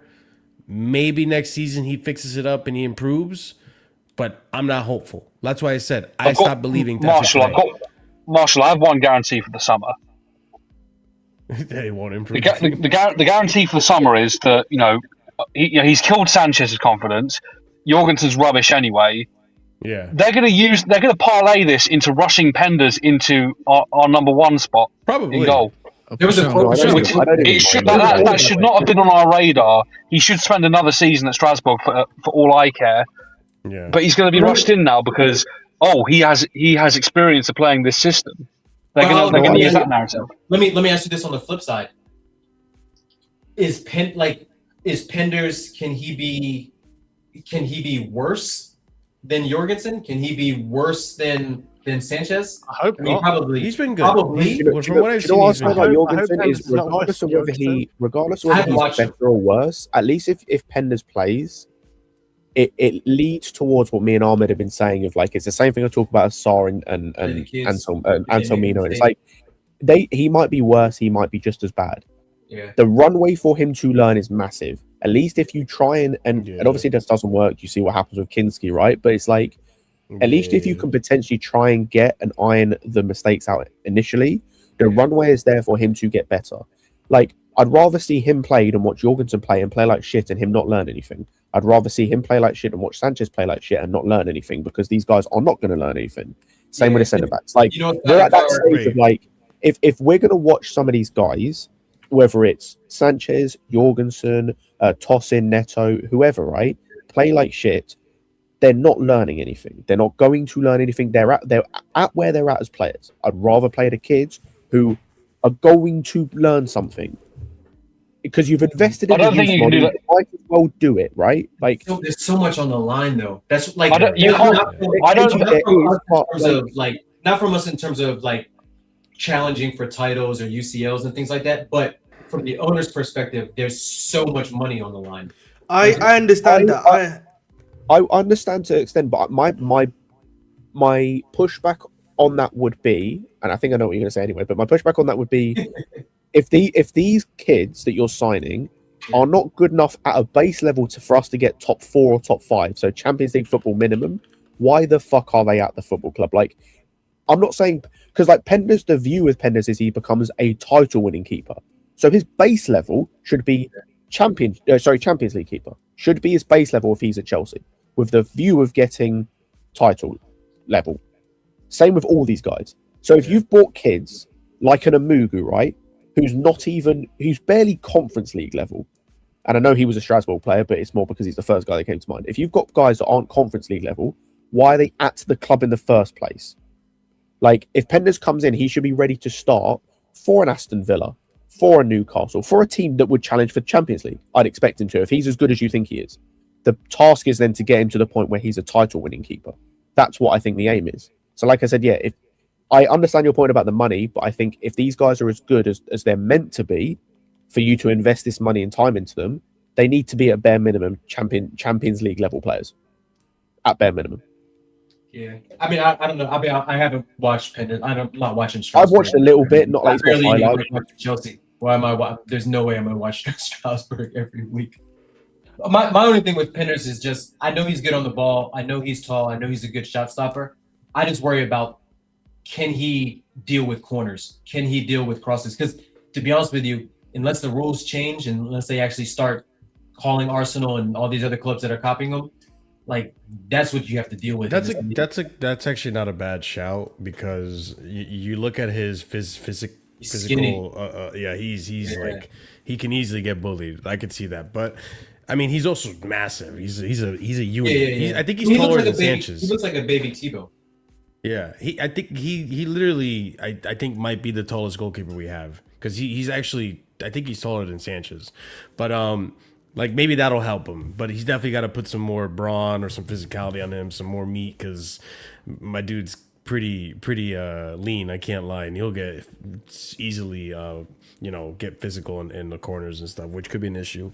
But I mean, one thing I want to talk about, because I know we've been talking about the defense a lot, but I think there are, at least in my opinion, I think there are a few positives about today that I really want to see for the rest of the season that would be helpful. And this goes back to what we're talking about in terms of our structure going forward. I think from what I've seen from Liam so far, what he likes to do, especially in this game, is find the passes in between the lines. And as I'm watching more football, as I'm getting more experience with the game and maturing, I'm starting to understand now the point of the side-to-side passing. Because specifically with ROSENIOR, he wants to find those gaps, because the team's organized in lines sometimes. And you want to find those gaps so you can find those middle passes. So he likes to go through the middle a lot more, which is exciting. That's what we were asking for a lot on the Maresca and all this stuff. And I think that's kind of the plan. And then he kind of gives the players the creativity to kind of, and unfortunately we don't have the best quality of attackers, and we're talking about Neto. Like today he was all right, but we've seen him in other days where he loses the ball, he gets dispossessed, bad touch. Garnacho too has bad games. Like that's what hurts us. But I think today, going forward, we had moments, especially in that first half, we were doing really well. And one player I got to give props to, and Scott, I know you might not agree, but I think the first half, especially, I think Enzo Fernandez was doing a great job of dictating our attack and really, really creating some chances for us to score. I mean, he is responsible for the first goal with this pass to, like, again, everyone's kind of in their position, but we're more on the left-hand side. So Neto's on the left, Zhao's in the middle, Palmer on the right. And he sees, and I was hoping he would see Malagusto. Malagusto was smart enough to make the run. I'm shocked he even finished this, to be honest with you. I mean, keeper could have done better there, but keeper should have done better. No, yeah, the pass is really good. It's like today. I think today was one of Enzo, if not Enzo's best performance this season. One of his top ones, yeah. That for sure. That and Aston Villa, he was quite good. I'd say. I think he had the space this time. You know, this has probably been his best performance since Rossini came in. Sure, yeah, 100%, yeah. Which I think, I'm going to be honest, I think says more about him than it does anything else. About but I do agree with you. I think going forward he was good. I think defensively he's still trash, but I think going forward he was good. Yeah.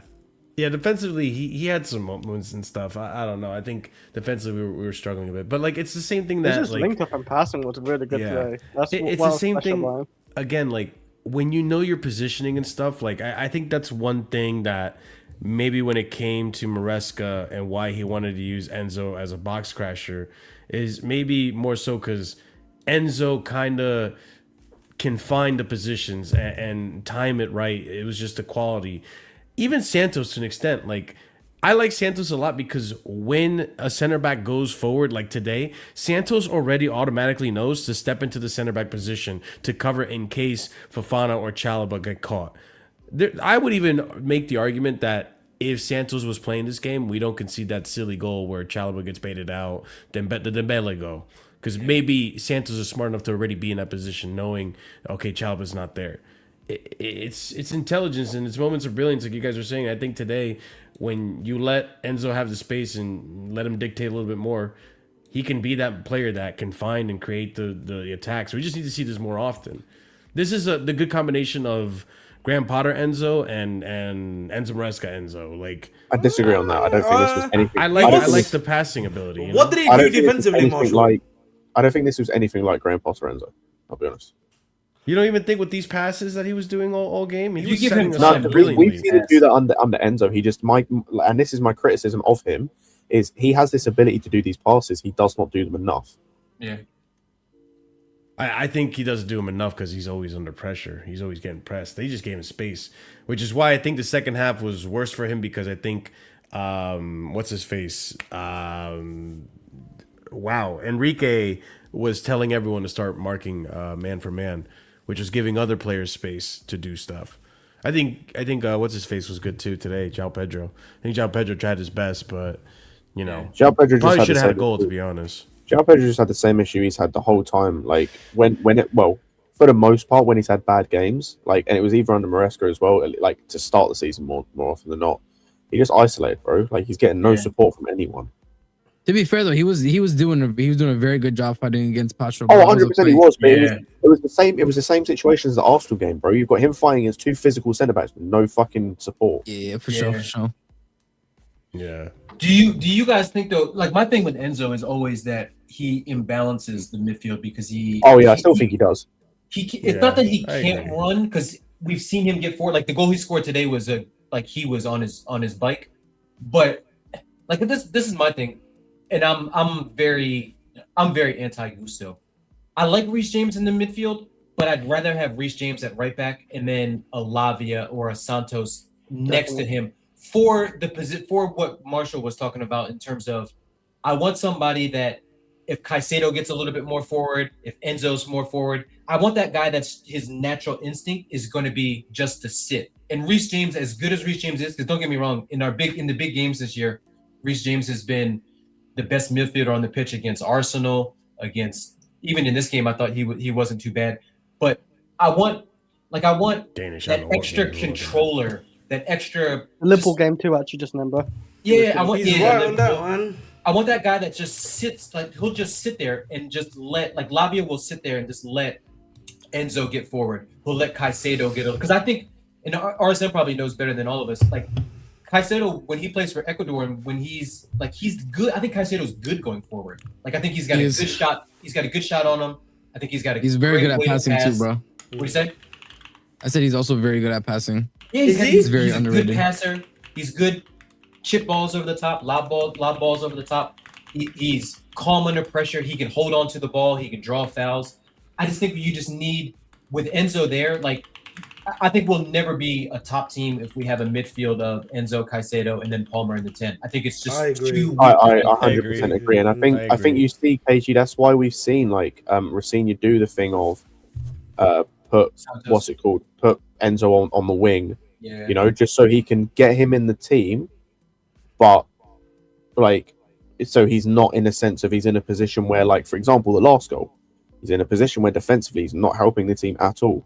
And I think we said this before. I think Enzo's such a weird one because he does offer some things, like obviously the goals and assists are good when he gets them, but there are other moments where, like, bro, you see the chance he gets outside the box, like any you know midfielder in that situation. Like you think of midfielders who've had Lampard, you think of like Palmer in that situation more often than not. You think of like your Rice is like the top midfielders anywhere. Fede Valverde, you see the goals he scores today. Bro, they're hitting that. They're wrapping their foot around that. Yeah. Like with Enzo Fernandez, like anything outside the box when it comes to shooting is a wrap. Yeah. In a bad sense. So all you're really getting from him is box crashing, and the occasional like cut through pass. Yeah. Outside of that, you're not getting much. Yeah. And like he doesn't really fit what you want to do. He's such. I've said this before. He's such a weird player to try and like work around and plan around. Yeah. Because there's so many things you have to account for with him, but when he's good, he does give you some really good things. Yeah. So yeah, it's just he's just for weird, me. man. This is a hot take, but I said this game. I would have been happy with Caicedo, Santos, and whoever was next. I think it would be Palmer in the 10, right? Palmer, Like that. Yeah, I agree. I would have been much happier with that because I think that's much more balanced, right? Santos has the experience of playing against PSG, at least for 2 seasons as well, right? And I think that would have provided more balance. I think Enzo going forward, what he gives us, obviously going forward, yes, is great. I won't deny that, but I think the issue always becomes the amount I'm losing defensively is too much. Yeah, I agree. It's too much, bro. Who would you have over Enzo? Sorry. That's what I'm saying. I'm saying Santos. I've had Caicedo and Santos together. Yeah, the problem is, who's the third one? Who's the third one? Palmer in the 10. Danish, we need 4 goals. Wait, if who's you the go right to winger pens, then? Which I think if we go to pens against PSG, we lose, by the way, personally. Wait. Especially if we have Jorgensen in Who would goal. play You right need wing 4 then? goals. Yeah, who's the right winger? I think he's just talking about midfield in general. Well, no, I would just general, have Palmer on the Chris. right and have them 3 in midfield, no? No, I'd have Palmer in the 10. If everyone's fit, Esteval on the right. I say if everyone's fit, I'm putting Where Esteval is on the right. Esteval? He's injured. I'm putting Esteval on the right. I'm putting Oh. Palmer in the 10. I'm putting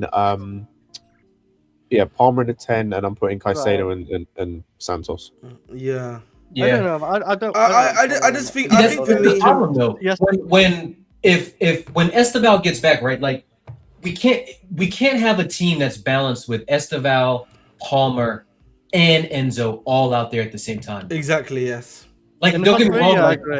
for certain teams that might work, like maybe in Europe and things like that. But in the Prem, 1, that's too lightweight, and 2, that's not enough running, not enough legs, not enough guys that are willing to do the work defensively. So it's like we've got such a poorly constructed squad. I don't know how you get the best out of that situation consistently. Hey, if you have a problem with me cherry picking chats, I'm sorry. I prioritize my mods and my members because, hey, they're my VIPs. So, hey, only 99p, all I'm saying. Or if you smash the like button, I'll put your chats up more. Or subscribe. So either or, which you haven't done so already, go ahead and do so. But yeah, we got the regulars, and if you got a good opinion, I'll put it up, man. I try. Yeah, and some of you guys are just raging, you know what I'm saying? They deserve to rage, Marshall, because that's true. You know why? Do you know why, Marshall? I'm gonna be. This is time for me to be a dickhead. I'm gonna be a dickhead. I'm Wait, gonna just be a right dickhead now? You know what is RSM? Go fuck yourself, right mate. now. Go fuck yourself. How does now I'm being a dickhead. You know what I mean? By the way, you know this is the purgatory. This is the purgatory that Marshall wants. Innit? So this is the Marshall's purgatory, man. He's happy to be here next year. With Yeah, I'm in similar hell. amount of That's why the money. lights You are know what I red. mean? If you're a regular here, you know why the we're lights not are red. We're in doing. hell. We Marshall are likes to be in hell. absolutely not doing this gimmick. Yeah, because this is your purgatory, man. You're not doing this gimmick. Listen, you're not ready to be in the trenches like me. Listen, I told you, we have to be in the trenches, bro. Oh, listen, I'm gonna be honest. I'm sorry, I'm not going through Graham Potter again for 3 seasons. I'm okay. Well, guess what, buddy? You just went from Graham Potter right now. That's what he That's what he got right now. Right now is what we got. That's what I'm saying. Wouldn't you say it's more like Poch maybe with like the attacking style? Oh my goodness! Or am I just reading it too Oh much? my God! Come see. You know, oh, it's Poch. Oh, it's Graham Potter. What did these brothers give me? What did these brothers give me, man? Poch was boring. What are you even saying right now? Like, I know, Poch was boring. what statement Marshall, is coming out? What facts are you spitting right now? Marshall, you saying know what I'm things. talking about. When I say the word purgatory, you know the stream that I mentioned purgatory in. This is what purgatory Chat, gives you. I'm gonna put it up to a vote. Would you rather bomb the whole squad and spend X amount of time outside of Europe, or would you rather try to go for Europe next season and try to build off of this shitty squad? I'm gonna ask you right now, Chat. I'm gonna put it up in a poll, okay? Because I want confidence against if bomb the squad means we're gonna be near Tottenham and them, okay, cool. Have fun with that. Have fun with that. Because I can't trust these directors to rebuild my team. I'll be so real. If they go, then maybe we can have a discussion. That's But the only, They have to that's go. the biggest They have problem. they're the ones that got into this purgatory in the first place. What's worse than purgatory, Ahmed? Tell me. I'd rather be in hell fast. Sometimes you All need right, to go cool. to Then hell. let's go to After hell this. because that's probably what they're gonna do, bro. Yes, and I'm sorry, bro. You're willing to get another season of UCL football, and still go through this nonsense. Well, we go back to round 1 again. I'm not doing that, Akhi. I'm telling you that right now. right, I can't do that again. It's gonna affect me mentally. I'm already mentally affected. Football club. There's So like people annoying. because like, people can laugh Listen, at that, bro. but like listen, for some people here, the local fans, I don't know who's the local Here we fans. go. Here You we know go. what I here mean? we go. You Scotty, feel please, that, man? on our behalf, You I need feel to that, shut man? up. Who's got left? Wow, bro. I'm gonna give you a yellow for that. That was an unnecessary tackle. Unnecessary tackle. Look at this dickhead, man. Everybody's in a dickhead setting right now. Pause. Jesus. No, but like, That's listen. what Marshall said is the scary part about your let's blow it up. You can't trust these guys to blow it up and get it right. We'll spend another $1 billion on trash. I understand that. Listen, don't get it twisted. You and I, we both know. I understand that. I hear that from you guys, right? But the reality also is, guys, we're not getting any better either. That's also true, bro. Right, KG? Right? So we're not getting any better, do you think, right? But we fear getting worse. Sometimes, bro, we just gotta go through the deep end and see what happens. let me throw another counter to you. Now, this is for everybody. How many players away do you think this current team is fully healthy? So that's Colwell back, that's Esteval back, fully healthy. How many players is this current team away from challenging for a Prem? I'll say the only reason why I say Prem is because to me that's your bread and butter, and that's what determines whether or not you're a good team. Like we could go far in the cups and stuff like that, but that could be luck. Prem to me is about you have to consistently be good to challenge for a Prem. So let's go through this here. I'll go through top to bottom is a lot more easier for us. I think we definitely need another striker, right? Jao Pedro, great season, but we need another guy alongside. You name him. Right. We need another striker, right? We then obviously need another left winger. Let's keep it real. We need another left winger. If we say Palma and Esteval, that's fine. We probably, I think, the midfield department, probably one more because we can't really trust. What's it called? Lavia to stay fit, right? No, but again, but these are complementary signs. I'm not saying we need a star, right? We need probably another guy there. You need a squad to win the league, though. We keep going. That's 3. Like I would say 4. Let's add 2. Let's say 2 midfielders. Because do you think, also, if we don't get European football, you think we can? One second, Chris. I'll come back to you, bro. Oh, you got more. Yeah. Obviously, 2 goalkeepers. Well, if you say Penders is going to be one of them, then another goalkeeper. So we need one goalkeeper as well. Okay. Left back wise, I think Kukureya's gone this season, so we need a left back. If we're being honest, I think he's gone this season. I'm being I'm being fair. Yeah, I'm being fair. I can't lie, bro. I'm not gonna. Yeah, I'm, lie, I'm being fair. What? Not because we got hold up. Kukureya is we gave him a bump in pay. We didn't renew his contract. We didn't extend. Yes. And then you know who else is up? Reese and Caicedo. However, we have gotten news that Reese is literally going nowhere, so they don't feel the need to rush. And Caicedo also said that he wants to stay at Chelsea. So those two are patterned up. We know more likely than not in the summer it's gonna get dealt with. Kukureya has been crickets since we gave him the pay raise. Crickets, bro. So that's five. That's 5. So goalkeeper, left back, as I said. Right, we need. I believe in a Champong, and I believe in what's his name, Sar, right, and Cobble. So realistically, you probably need another 2 centre backs. I would probably say, right, just in case, right. You probably. I don't trust Alan Somino. I'm sorry, Marshall. He's as injury. He's more injury prone than my uncle. You know what I mean? I don't know anything about The question is, That's the one player how I we haven't gonna watched. afford all And I think that's pretty much it. I'll probably say that's pretty much it, bro. That's half a squad. I'll probably say. Yeah, but how are we gonna do that? That's With 8. no Europe. Yeah, with no Listen, that's why I'm saying. That's why I've said. No. And that's why I've said, man. Next season is the suffering season with the young lads, with the young guys that you got. Okay. Developing them and doing. When you're thinking about this plan that you have, right, and how you would go about it, and you say next season, he sounds like Amram. We need to. And you say Amram Nation. If you say that, right, and you say next season is the pain season, what's the season after that? So the pain season. The next season is what I like to call the growth season. That's why we are getting into the Champions League. You know. Oh my God! So you're living in a delusion. That's what I mean. So, but how do you know it's only going to be one season? No, I didn't say it's less money because you're out of Europe. You're saying that. all these positions that you got to fill, bro. Yeah, it sounds like we're going to go through 3 seasons of that's going to hurt season. No. But this is what I'm saying to you, and you're not listening here. Please open your ears.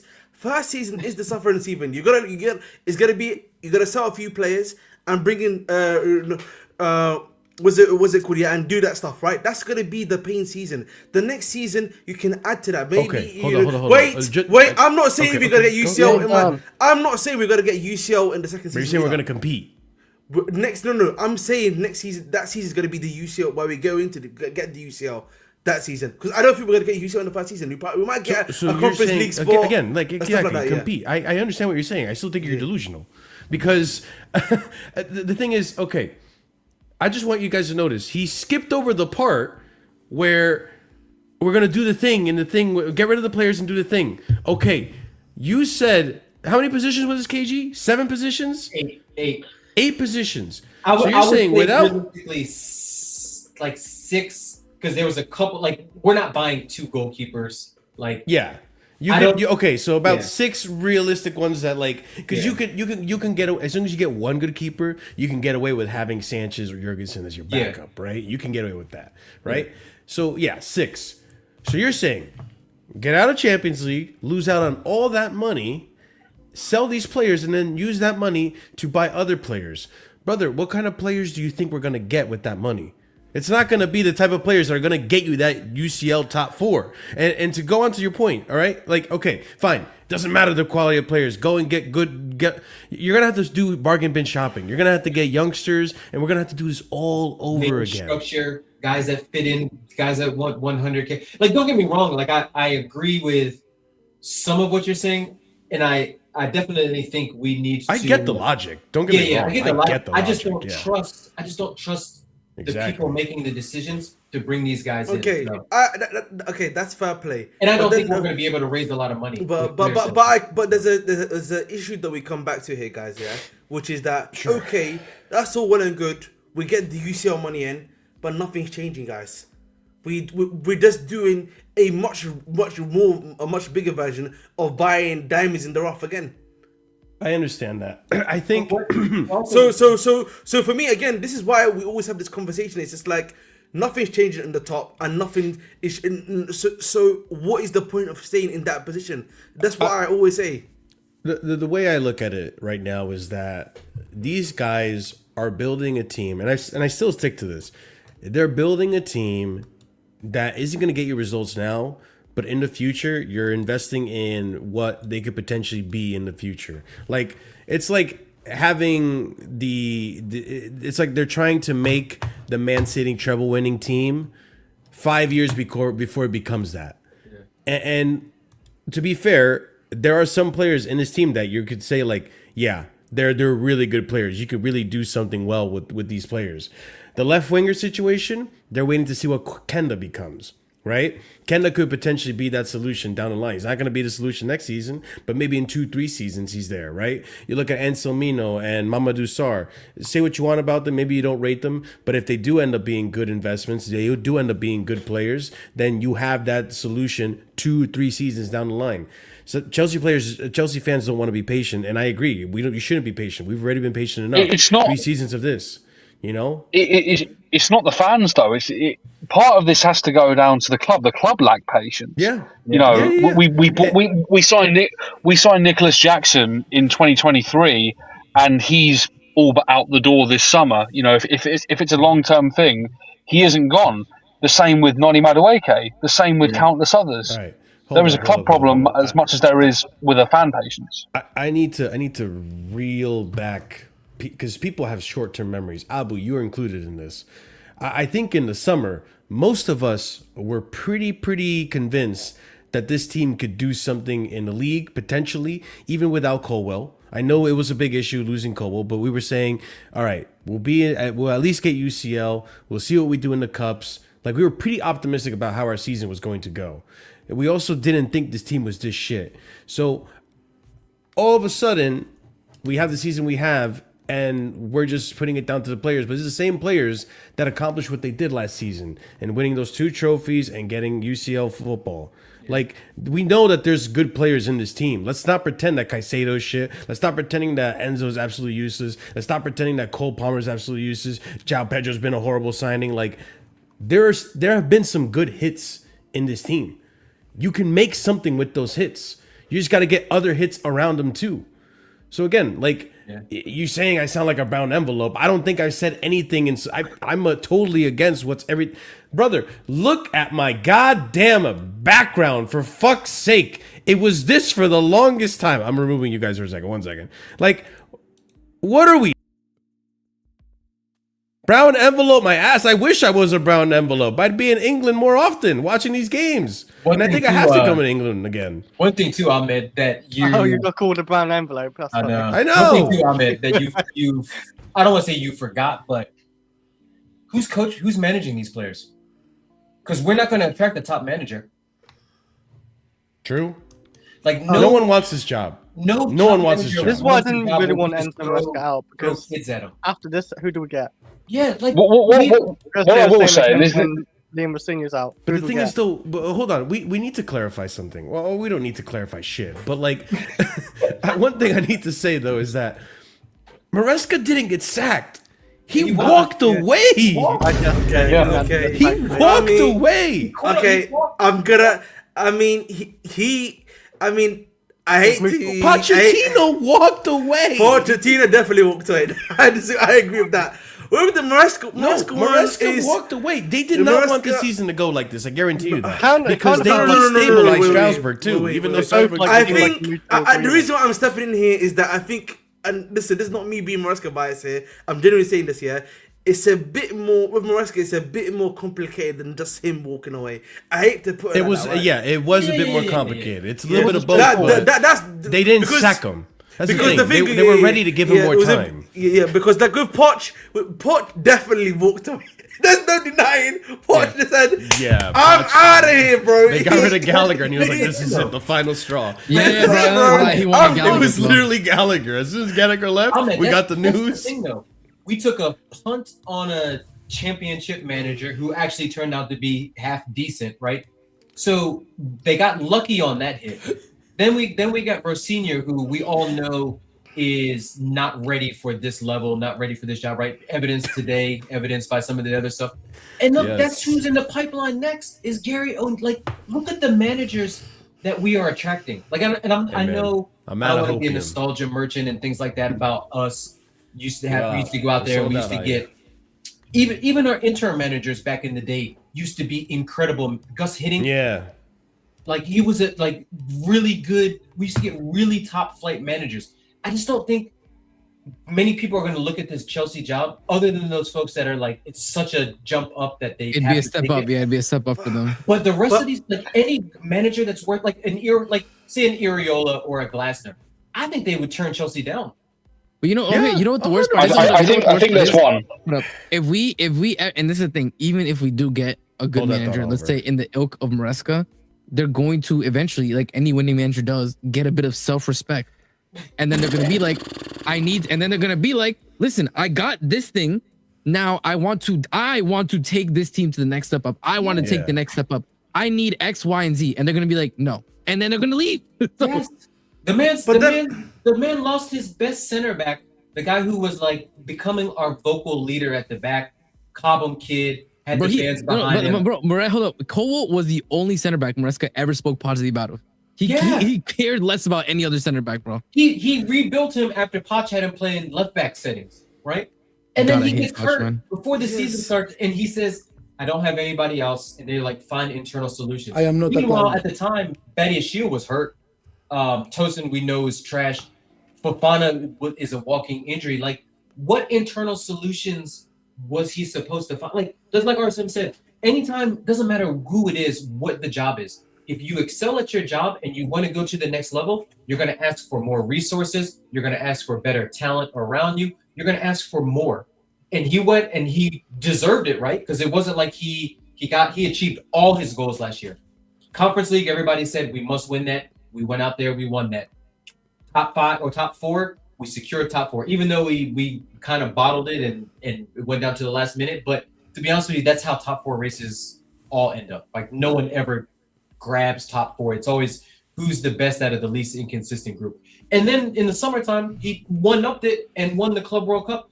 Basically put 200 plus million in the owners' pockets. Yep. And the last 2 transfers we get are Garnacho, who we chased all summer, right? Fabrizio all summer. And then Buenanote? Like, what? I get it, like, and I know some people are like, Maresca quit on us. But at the same time, I'm like, be a fucking realist. What would you do in that situation where you need more, you've got some quality, you've shown that you can do stuff, and you still don't give it? Like, bro, but that's why I tell people, real quick, I mean, before you go, that's why I tell people, like, and you could tell people who have actually had jobs where they've been micromanaged and people who haven't had that issue, like, when you have to work in that kind of environment, it is so volatile. Like, you dread it, because there's that one guy that's always looking over your shoulder, telling you how to do this and that, which was rumored to be part of the issue when Maresca was here, right? Which is why, like, I was thinking when you were saying, KG, I'm thinking, like, it's crazy to say, like, Maresca was almost like the perfect, not perfect, but like he was the one of the best options they've had, because he wasn't asking for much. He just wanted a center back. That's it. Most managers ask you for this, for that, for that, for that. He was asking for one manager. And even before Levi got hurt, he wasn't asking for jack shit. He was quiet, willing to just work with what he had and just deal with it.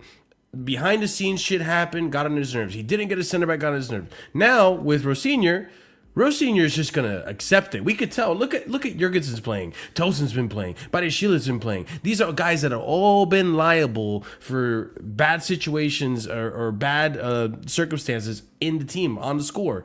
Like, you could tell, like, he's just willing to do whatever makes these owners happy and move on with it. Like, he's at least with Maresca, us as fans got to enjoy some victories, some football, some more consistency in big games like this, right, where we could win.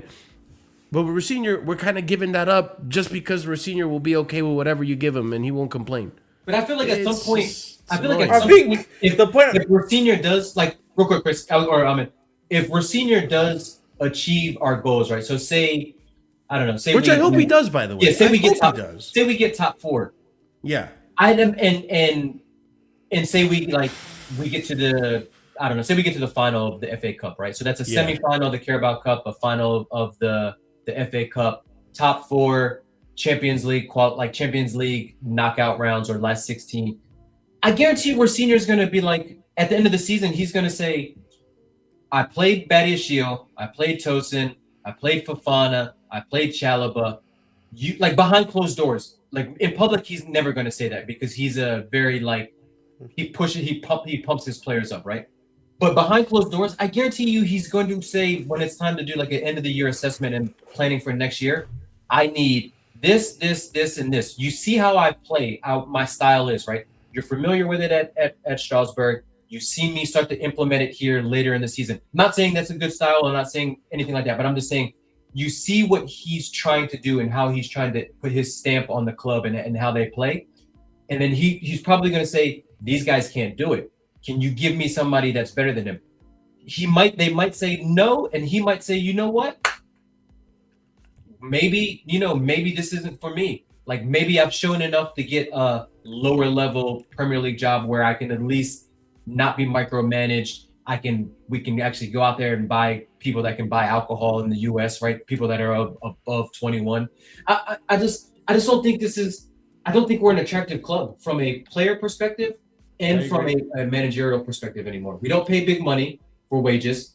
You don't pay big money for wages. You don't attract top talent. You don't attract top talent. You don't attract top managers. Yeah, I agree. But this is where again, this is where the whole problem lies, guys. Right, in terms of like, I look at Rossini right now. I'm like, we're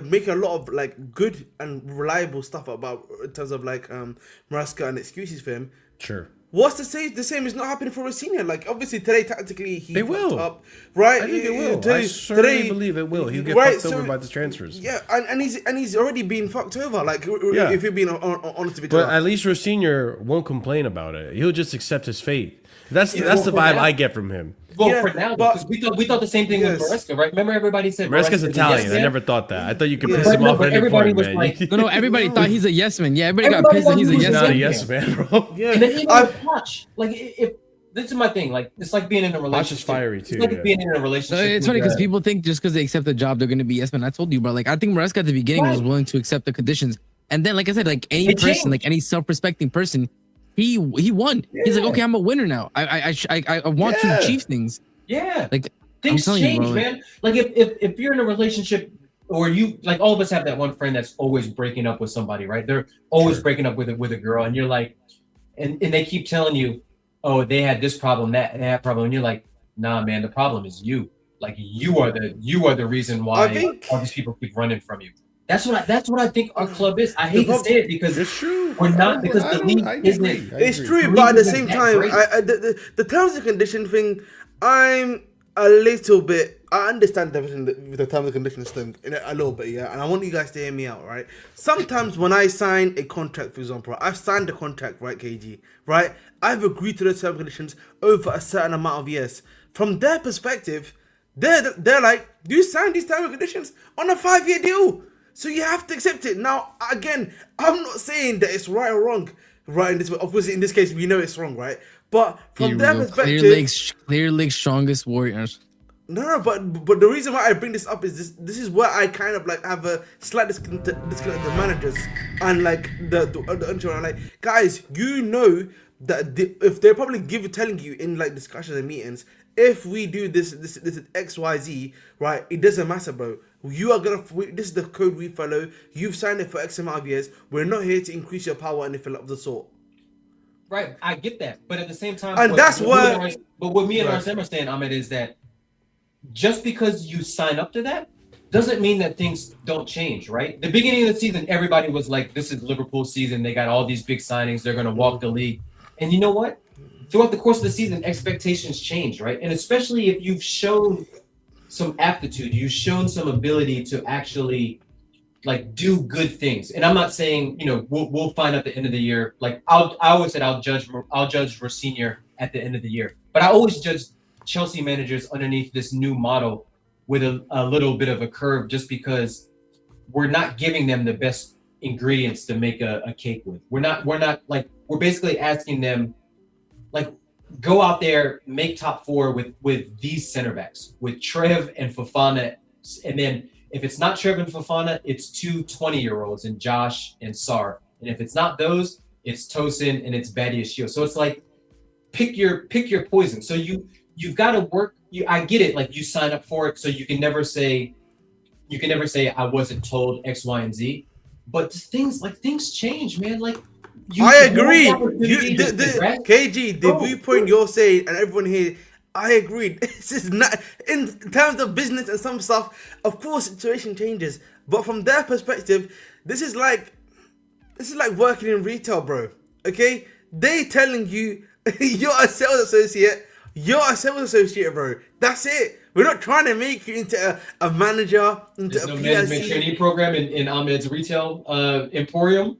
In this example, I'm using my old school stuff. I'm using my old school stuff here. Arthur gets a job. That's the episode. Maybe look, Arthur's got a nice shirt on. He's got a little cardigan. Yeah. Arthur can't get bumped up to manager in training. Like he's just kind of no. But they don't want that, bro. They don't want that, bro. That's the problem. Yeah, that's what I'm saying. That's what I'm saying. I think for me, listen, guys. This I think this generally everything we all know the truth about this club. The issue I've always had is just that, you know, this is a dark purgatory because the league, in terms of like again, purgatory, bro. It is purgatory. You're gonna start getting me to play Yu-Gi-Oh again, bro. Bro, you need to because the reason why I say this, you can say purgatory, you can say the shadow realm, you can say whatever you want to use in terms of it, because we're never gonna move forward because of the signings we're getting. Because we're getting Quenda, Emegha, and Selmino's coming back. Sal's already back here now, and Penders. So nothing's gonna change. I know. Nothing's changing going forward. We're gonna lean on that pipeline. I don't know what manager. Like I don't even trust this squad. I don't even know. The thing is, right now, guys, I don't know how do we get out of the hood. Right now, bro, we're deep in the right now. You know, right now we're in so he's saying we're in Chirac, bro. Bro, they're going to the block. Bro, you know what it is? This is like, listen, this is reminding me. You know what this is, Marshall? I'm gonna give you an example here. This is like when I was living here, back in my younger days here, until I was like 21 or 22. No, not until I was 18. Until I was like 0 to 18, when I was living in the hood, bro. Yeah, or the ends in the UK as we call it. Yeah, you know, bro. Yeah, you can't leave the house at a certain time. You know, the freedom isn't there for you, bro. People. You know what I mean? That is what it's like at Chelsea right now, bro. Yeah.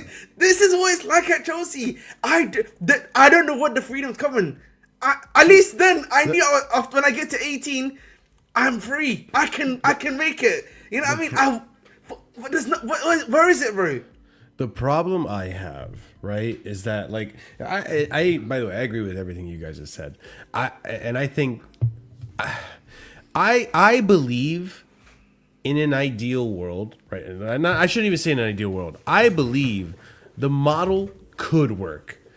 I think the problem with the model is that rather than, you know, spending big money on one player of quality or two players of quality and then getting 3 or 4 youngsters up and coming to the pipeline, they go for bargain bin Walmart center aisle pricing or deals on name players, I guess you could say that. They get that great value, bro. They get that great value, you know, eight cups instead of just 2 type shit, and then get 8 youngsters down the pipeline because they save money. That's the problem I have. Like, cool, that pipeline might be great. Penders might be amazing. Anselmino might be world class. All this shit might be maybe whatever. But the problem is that then that doesn't attract a manager.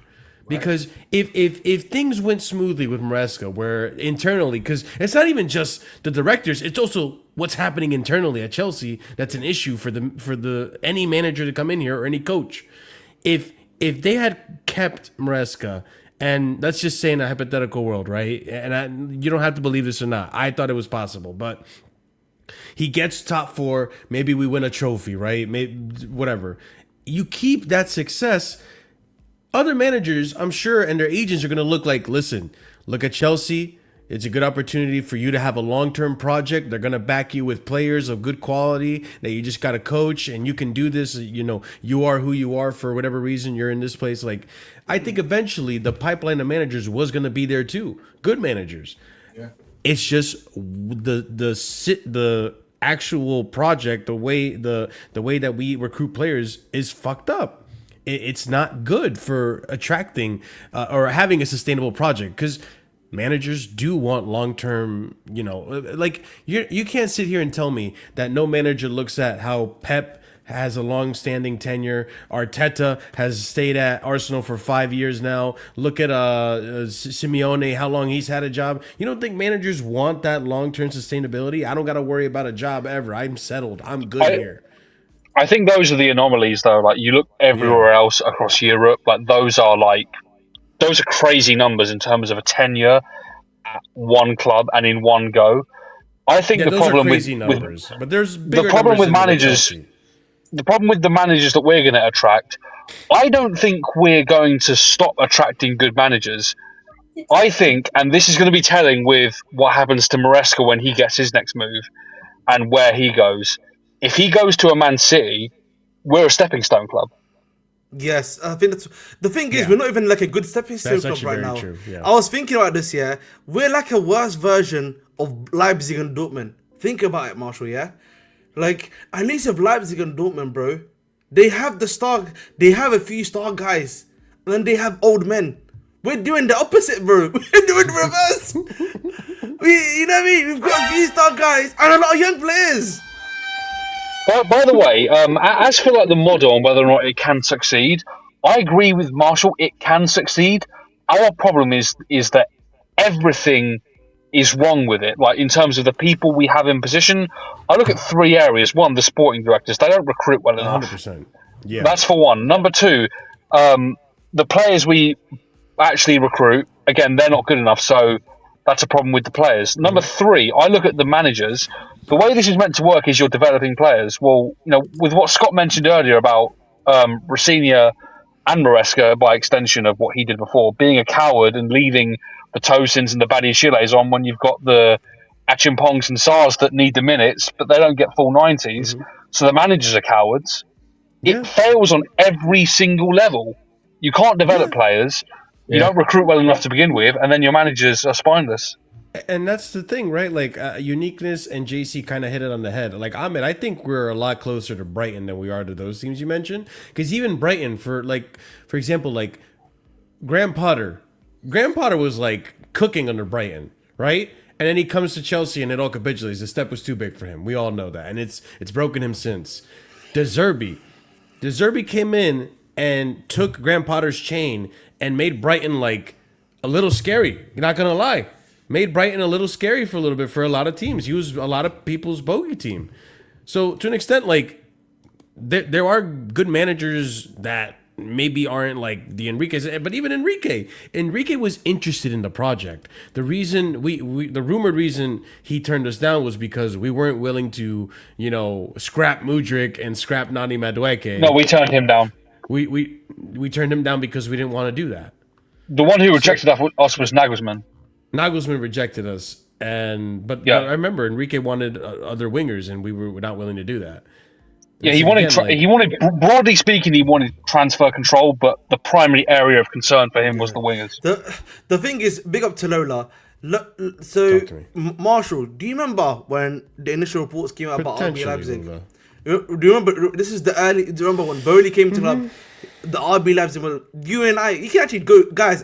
This is one of the few I would encourage people to go watch, because I wasn't doing anything mad on that one, because I was actually being objective at the time. So that's 3 years ago. The good old days. The good old days of Ahmed.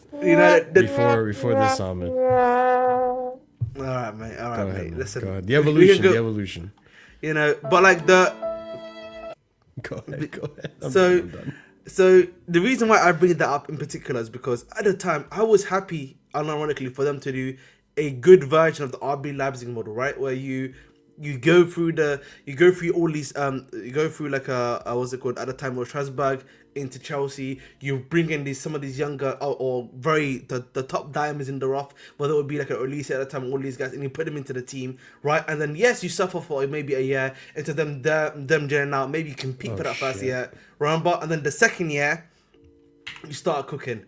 The problem always became, and I've always said this before, is that we've deviated quite heavily away from that structure. That is what's happened. The club deviated from that, bro.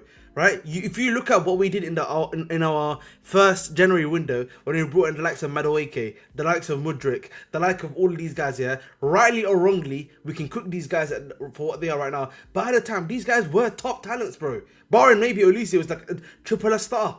Okay? Those guys were still good, up and coming quality talent. The problem has become, you look at those signings that we made in terms of the hype, the quality, the stuff they've done, and then the guys that you're signing out now, it's completely different. I think JC's talking about Brighton, but can I be honest with you guys? Brighton is not a good side anymore. I hate to break it to people. Well, not with this new manager. Yeah, no. So the reason why I it's their recruitment system as well. The recruitment their recruitment, just like how ours is looking this season, has declined too. Like this season, like it's been like I don't like. You guys know I listen to this podcast. It's called Libero. Tune into that. It's a great podcast. But one of the guys that goes there is like a Brighton guy that goes to the Brighton games, essentially. He reports on them. And he was making the point, the Brighton fans aren't happy. They're tired of this. There was even a report that came out recently in the Telegraph where they were like, that the Brighton feel they've gone too deep into data analysis situation for players. So I also think they failed to recruit in certain positions because like they're relying on a 36-year-old Danny Welbeck. Yes, that's like they're so deep in. But I think the point about what I'm making here is that they became so deep in with the analytics and stuff that they've forgotten that it's not. It has to be a healthy balance, and I think at Chelsea that has also become the case, guys. It has. Like, we don't do eye test anymore at Chelsea. I promise you, bro. We don't do... We are going so deep in the data to look for certain things, yeah, that we're doing stuff on steroids. And when you do stuff on steroids, by the way, guys, yeah, it does not work. Don't do drugs, kids. Don't do drugs. That's up to you. That's up to you, boys. You know, that's a choice that you guys can make. Yeah. No, kids don't do drugs. I feel like kids didn't do drugs is... By the way, on the Brighton thing, and this isn't like I don't think this is the best example, but like, sure. I mean, you say about like the eye test. I think also what's missing is like intangibles, and you see that with like the mentality of our players and like how some of them just aren't serious, and others are immature. I want to bring up an example of Brighton. I don't know if you heard about this. I think I saw Brighton accepted a bid for Dunk from Forest, didn't they? Yeah. They accepted a January bid for their club captain. Oh. And everyone's fuming at that. Yeah, but that's what I mean. Like, I think to an extent, like, Brighton, they were recruiting some good players, but I feel like over the course of time, like, they've lost focus of what positions to recruit. Like, they had to re-sign Pascal Gross. Mitoma has been so... Yeah, they got rid of Pascal Gross, they had to re-sign him. They didn't cash it on Mitoma soon enough. Now he's there. They didn't cash it on Mitoma, and now he's like washed. They didn't cash it on Baliba. Value. Baliba, I don't know what happened to him. I think that United he's cooked. He's had a terrible season. He's been mid, bro. Last season he wasn't as bad. I blame Griggs, bro. I blame Griggs. Griggs tried to compare him to Caicedo, and that's what I'm down my days for the kid. See, I'm not the only one with bad takes, bro. I'm not the only one with bad takes. But like, it's just like you look at some of the recruitment too. It's similar to ours, where we're like, bro, this is now the third season in a row we've neglected to address the goalkeeper situation and the center back situation as well. Like, it's been poor recruitment after poor recruitment. The fact that we went this summer and didn't even sniff for a starting center back is ridiculous. And Brighton's doing similar things in certain positions, in my opinion. So it's just like, I don't know. We say this, right? This football thing is easy to use your brain. You buy a club, then you buy top players, which equals winning, which also equals more trophies and attention. To an extent, like, I want to say it's that simple, but I know it's more complicated than that because it's FFP, PSR, and all that bullshit. So it's like, yeah, well, what can you do? But yeah, I guess we'll end it on this, and I'll just say it outright. I think the leg died today. I don't think we're gonna win by 4 because we need 4 goals to go to the next round. Bro, it's over. I don't think we're gonna win by a 4-goal deficit. We bring it to penalties, but even then, you're asking a lot of these players. Both teams that have played the most amount of games in Europe We need a goal. We need a goal difference of +3, and our goalkeeper's Jorgensen. So like In our defense- in our defense as well, bro. like we can't concede. We can't concede anything. We have to beat them by more than 3 goals. The other thing also is that they don't have any games this weekend, right? They're not playing nonce this weekend, by the way. They got the week off. Yeah. Their game got moved. So I guess the question And guess was, what? And guess what? the question And guess what? was, This Ahmed, week, just real quick, the question was, do you see any chance or hope in the next game? no, because we also got Newcastle fucking midweek. We got Newcastle on Saturday, and I promise you, boys, that is gonna be a hard fixture for us, man. We are gonna be Newcastle, trench warfare, and I actually think we're gonna lose that game too. By the way, I'm gonna be honest with you, that might be an L coming.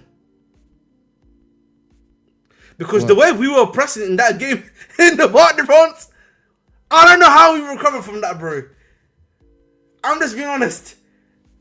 Nah, I don't know if I'd go that far, but it's definitely. I'ma keep it real. Listen, I'm never. I feel like Listen, you're keeping it. I think you're keeping listen, it fake, but Jurgensen can't recover from that. I don't think. Nah, you're guys are gonna recover from that. He got Kinski, bro. I'm gonna be honest. Kinski Fofana and Tosin, I don't know. Fofana and Tosin, I don't know if you can. And so Fofana and Chalobah, I don't know if they can play this weekend of the level of what they had to put in this game. Right, Kuku are definitely not playing. Kuku is definitely not playing this game, so it's probably gonna be Hato. That's fine. I'm fine with Hato though. That's probably gonna play. I don't know. It's probably gonna be Tosin and Buddy Shield probably. It'll be like Tosin or Saar or something like that's probably gonna play in this game. Gusto definitely playing, right? You know Enzo's gonna play. You know Caicedo gonna play, right? Santos probably might play Olavia. That might actually help us out a little bit because their midfield's a bit cheeks right now. And then the attack probably is gonna be Palmer, maybe Garnacho, and what's it called? You think Estevao? We see Estevao. I'm gonna be honest. Estevao he ain't around, man. Let's just keep it real, boys. Is he back in training even? I don't even know if he's even back in training, bro. Like I've seen what's it called, Cole in training, not Estevao. Let's keep it real, boys. Breaking my heart, man. I told you, bro. It's gonna be a tough night in the office, bro. It's gonna be a tough night at the bridge. I'm gonna keep it real. Like after seeing today's game, because like Kuku looks like he's not fully at his best. I wanna do this to Kuku, man. Let's put him in the recovery chamber. The hyperbaric time chamber, yeah, bro. Put him in the hyperbaric time chamber, bro. You know what's funny, Marshall? I don't think he's bad. I just don't think he's not fit. He's just gassed, bro. He's just you know gassed. what's crazy? So gassed. Yeah. You know what's crazy, guys? I was thinking about this. Please, Infinite Athlete, come back and do this to Cucurella, please. I feel like I'm having deja vu right now, bro. I feel like I've been in the same place before, bro. Like of us talking about going into a picture where it's like fucking mad tough, yeah. I mean, you had like a nasty. It was like I'm having deja vu again. I swear to God, man. Yeah. I mean, like I said, one of the only positives that you could take from all this is that you can look at it and be like, okay, well, at least now there should be zero excuse. So I said there should be zero excuse to not get UCL football because we're out of the UCL. So yeah. Oh my God. I think that's the part that hurts me most too. Like, we did all that fight to get into a position where we had the away leg at the bridge or the second leg at the bridge, like get into a nice top 8 spot. Like it was dramatic with Napoli and everything. And then I just feels like Potter again. Cause like I remember the 2 legs against Dortmund, we beat them and we were like, yeah. And then the next round, we just got completely ass to belt against Real Madrid. Bro. So it's just like, and it's worse because I think, yeah, we went further in that season. So like, we're in a round of 16 and this happens. Like, it sucks, bro. It sucks. It's bad. RSM, no. So we're knocked out too. You don't think anything's gonna happen in the second leg? Yeah, Michael Jackson gif, put the gun down. You know what I'm saying? Just Marshall, I'm contemplating. You know, it could be a thing where, by the way, like we end up winning the game 2-1, and then you realize, like, oh yeah, we definitely could have made it through this tie. We just threw the game away. You know, Marshall, the worst part too is that we have a bad record at the bridge, so that gives me even less faith. I don't know if you realize that we have a worse record. The least they could do is grow a pair and try and win at the bridge. Yeah. I'm gonna be you're honest. gonna go to that game, or are you selling your ticket now? I'm contemplating. Ahmed's Listen, guys. You're such a fraud. You are such a fraud. The fact that you said earlier today, RSM, he's saying some shit about the local fans. Look at this guy. Look at the cheek. The thing is, like, the thing is, you don't understand. You don't understand. Like, the millisecond the whistle blew, Ahmed looked at me. He's like, "Yeah, I know about PSG at home now, bro." He literally, bro. Ahmed literally looked at me. He picked up his phone into the camera, and he's like, "Yeah, bro, I know about PSG at home." I am not. Marshall knows how I get my tickets, by the way. I'm not a scalper, I promise you. No, he's not. But like, it's just funny because like you were so set to go to that game. You know how much it cost me to get this ticket, by the way? 73 quid. That's the same amount I paid for Liverpool. 73 quid is nothing, bro. Look, 70. That's he complained about 73. That's less than what I paid for Crystal Palace. Oh, that you rude! You know what? That's his own fault, by the way. It was worth it. That's his own fault. That's on him. Listen, 2 W's from you, all right? You know that's what I'm saying, bro. Too. I got to see a home win and a away win, all right? So, hey. But that's not all with Murska. Yeah, just now in Maresca. Actually, not in Maresca. That was in UC and Club World Cup, though. I saw. Oh man! All right, well, I guess we'll wrap it up here, ladies and gentlemen. Actually, I should look for someone to raid. Actually, I forgot to do that. But yeah, you know, while Marshall does that, final thoughts? you know, guys, man, listen, the streets keep getting darker and darker, lads. What the fuck? This guy in the streets, bro. Every day the streets. Yeah, I was gonna say the streets again. The streets are getting darker. You know, listen, streets. Let's just say I'm gonna be having fun this Friday, man. But it is what it is, man. Big up to the man. Tune into AEW as well. Revolution pay-per-view this Sunday with me if you want to, man. Gosh. We're gonna be watching some real hoops. You know what I mean? If you want to see some real, wrestling, man. Other than this nonsense that they call football, man. You know what I mean? You know, Chelsea's making me lose love for the sport, man. I don't even like. I've been watching. I don't blame you. Don't blame you. It's tough. Bro, this is how I felt under Potter, to be honest with you. Bro, it's been like it feels like no, but like I feel like it's been like a continuous thing, bro. You know, it feels like season after season, bro. Like I'm getting being broken down by what I'm seeing, and there's no light at the end of the tunnel, bro. That's what it is. That's not true though, because like what was that? What was that? Wait, what was that? What was that Ange quote where he's like, "I think it's light at the end of the tunnel, but it's just an oncoming train." Bro, it feels. I'm gonna be real. Well, I swear that was an Ange quote. He's like, I feel like I see the light at the end of the tunnel, and then it's just an oncoming train. Bro, you know what it's like? It's like being, you guys know I'm a civil engineer, right? So one of the things that I did, one of the things that I do that I did earlier when I was doing what's it called? My what did they call it? Like, you land on the job, right? So it's like a 1-year internship essentially. I did that with TFL guys, yeah, and I was doing underground. So that means that they do underground tunneling and everything of the sort. And in the underground, man, when you're tunneling, bro, when it's dark on the other side, bro. There's the lights obviously where they're doing the stuff initially, but when they start using the machine that does the turning for you, it's dark there, bro. That's what it looks like looking at Chelsea, bro. I feel like I'm staring. By the way, the people saying we'd rather play PSG or Newcastle, we're gonna find out this weekend what that would have been like playing Newcastle or PSG back to back. So good luck for everybody who's like, yo, I'd rather Newcastle. It doesn't matter. We're about to face both back to back anyway. So we gotta find out. Yeah, we gotta find out either way. Yeah, I mean, you did something against Villa, but we have a bad record against Newcastle. Remember, Villa was twerking for us, man. They were just letting us in. I'm not gonna lie, bro. They were. Yeah, that shit, bro. That shit looked like Carnival in Brazil, bro. That shit was busting wide open. We could have scored, bro. We could have scored 6 on them, bro. Oh, I'm gonna be honest. It's not looking like that against Newcastle, man. Newcastle's not gonna be like that. Yeah, Newcastle's not gonna be. Like Newcastle's gonna need like 5, 6, 7 dates to get in, man. I'm gonna be real.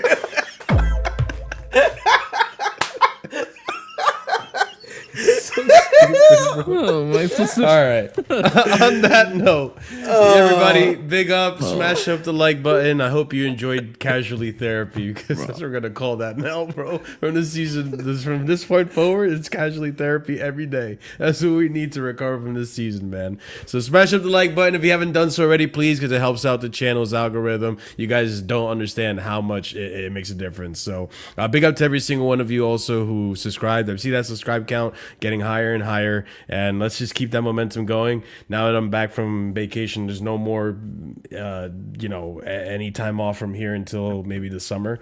I'll be going at it hard. So pause. But so yeah, be sure to tune into the channel, subscribe, because there'll be more content here, and big surprises for the channel, big upgrades coming up for the channel too as well. So be on the lookout for that. And it doesn't happen without the support of you guys in the chat, the viewers, and also the members. So if you haven't done so already, be sure to look into the memberships. There's 4 different tiers starting at 99p. Again, 4 different tiers. The first tier starts at 99p. That is $1. So if you got $1, you can definitely be a member and use some of the cool emojis that we have. If you are a member right now, let's see those emojis, please, so some of the people that aren't members can see what we're talking about. So yeah, some cool Casually FC exclusive emojis you can use in the memberships area. So yeah, check out, because that's definitely one way to really help out the channel. And if you're a proper casual and higher tier member, we give shout outs at the end of every show to show the respects, and that's going to be to Lanray Sadiq, A. Soliman, EE, and Adrian. The rest of you guys who are members, big up to you guys as well. It helps us out tremendously. Check out the raid message here, guys. Copy and paste it. We're going to be raiding out to Chelsea Perspective, because I know you guys want to keep talking about Chelsea. So if you haven't done so already, like I said, smash the like, subscribe to the channel. We'll see you again potentially tomorrow. I think tomorrow I'm going to do like a quick little Chelsea hour and then get the hell out to band practice. But yeah, stay tuned. We'll be streaming more often. As always, guys, stay casual. And until next time, peace.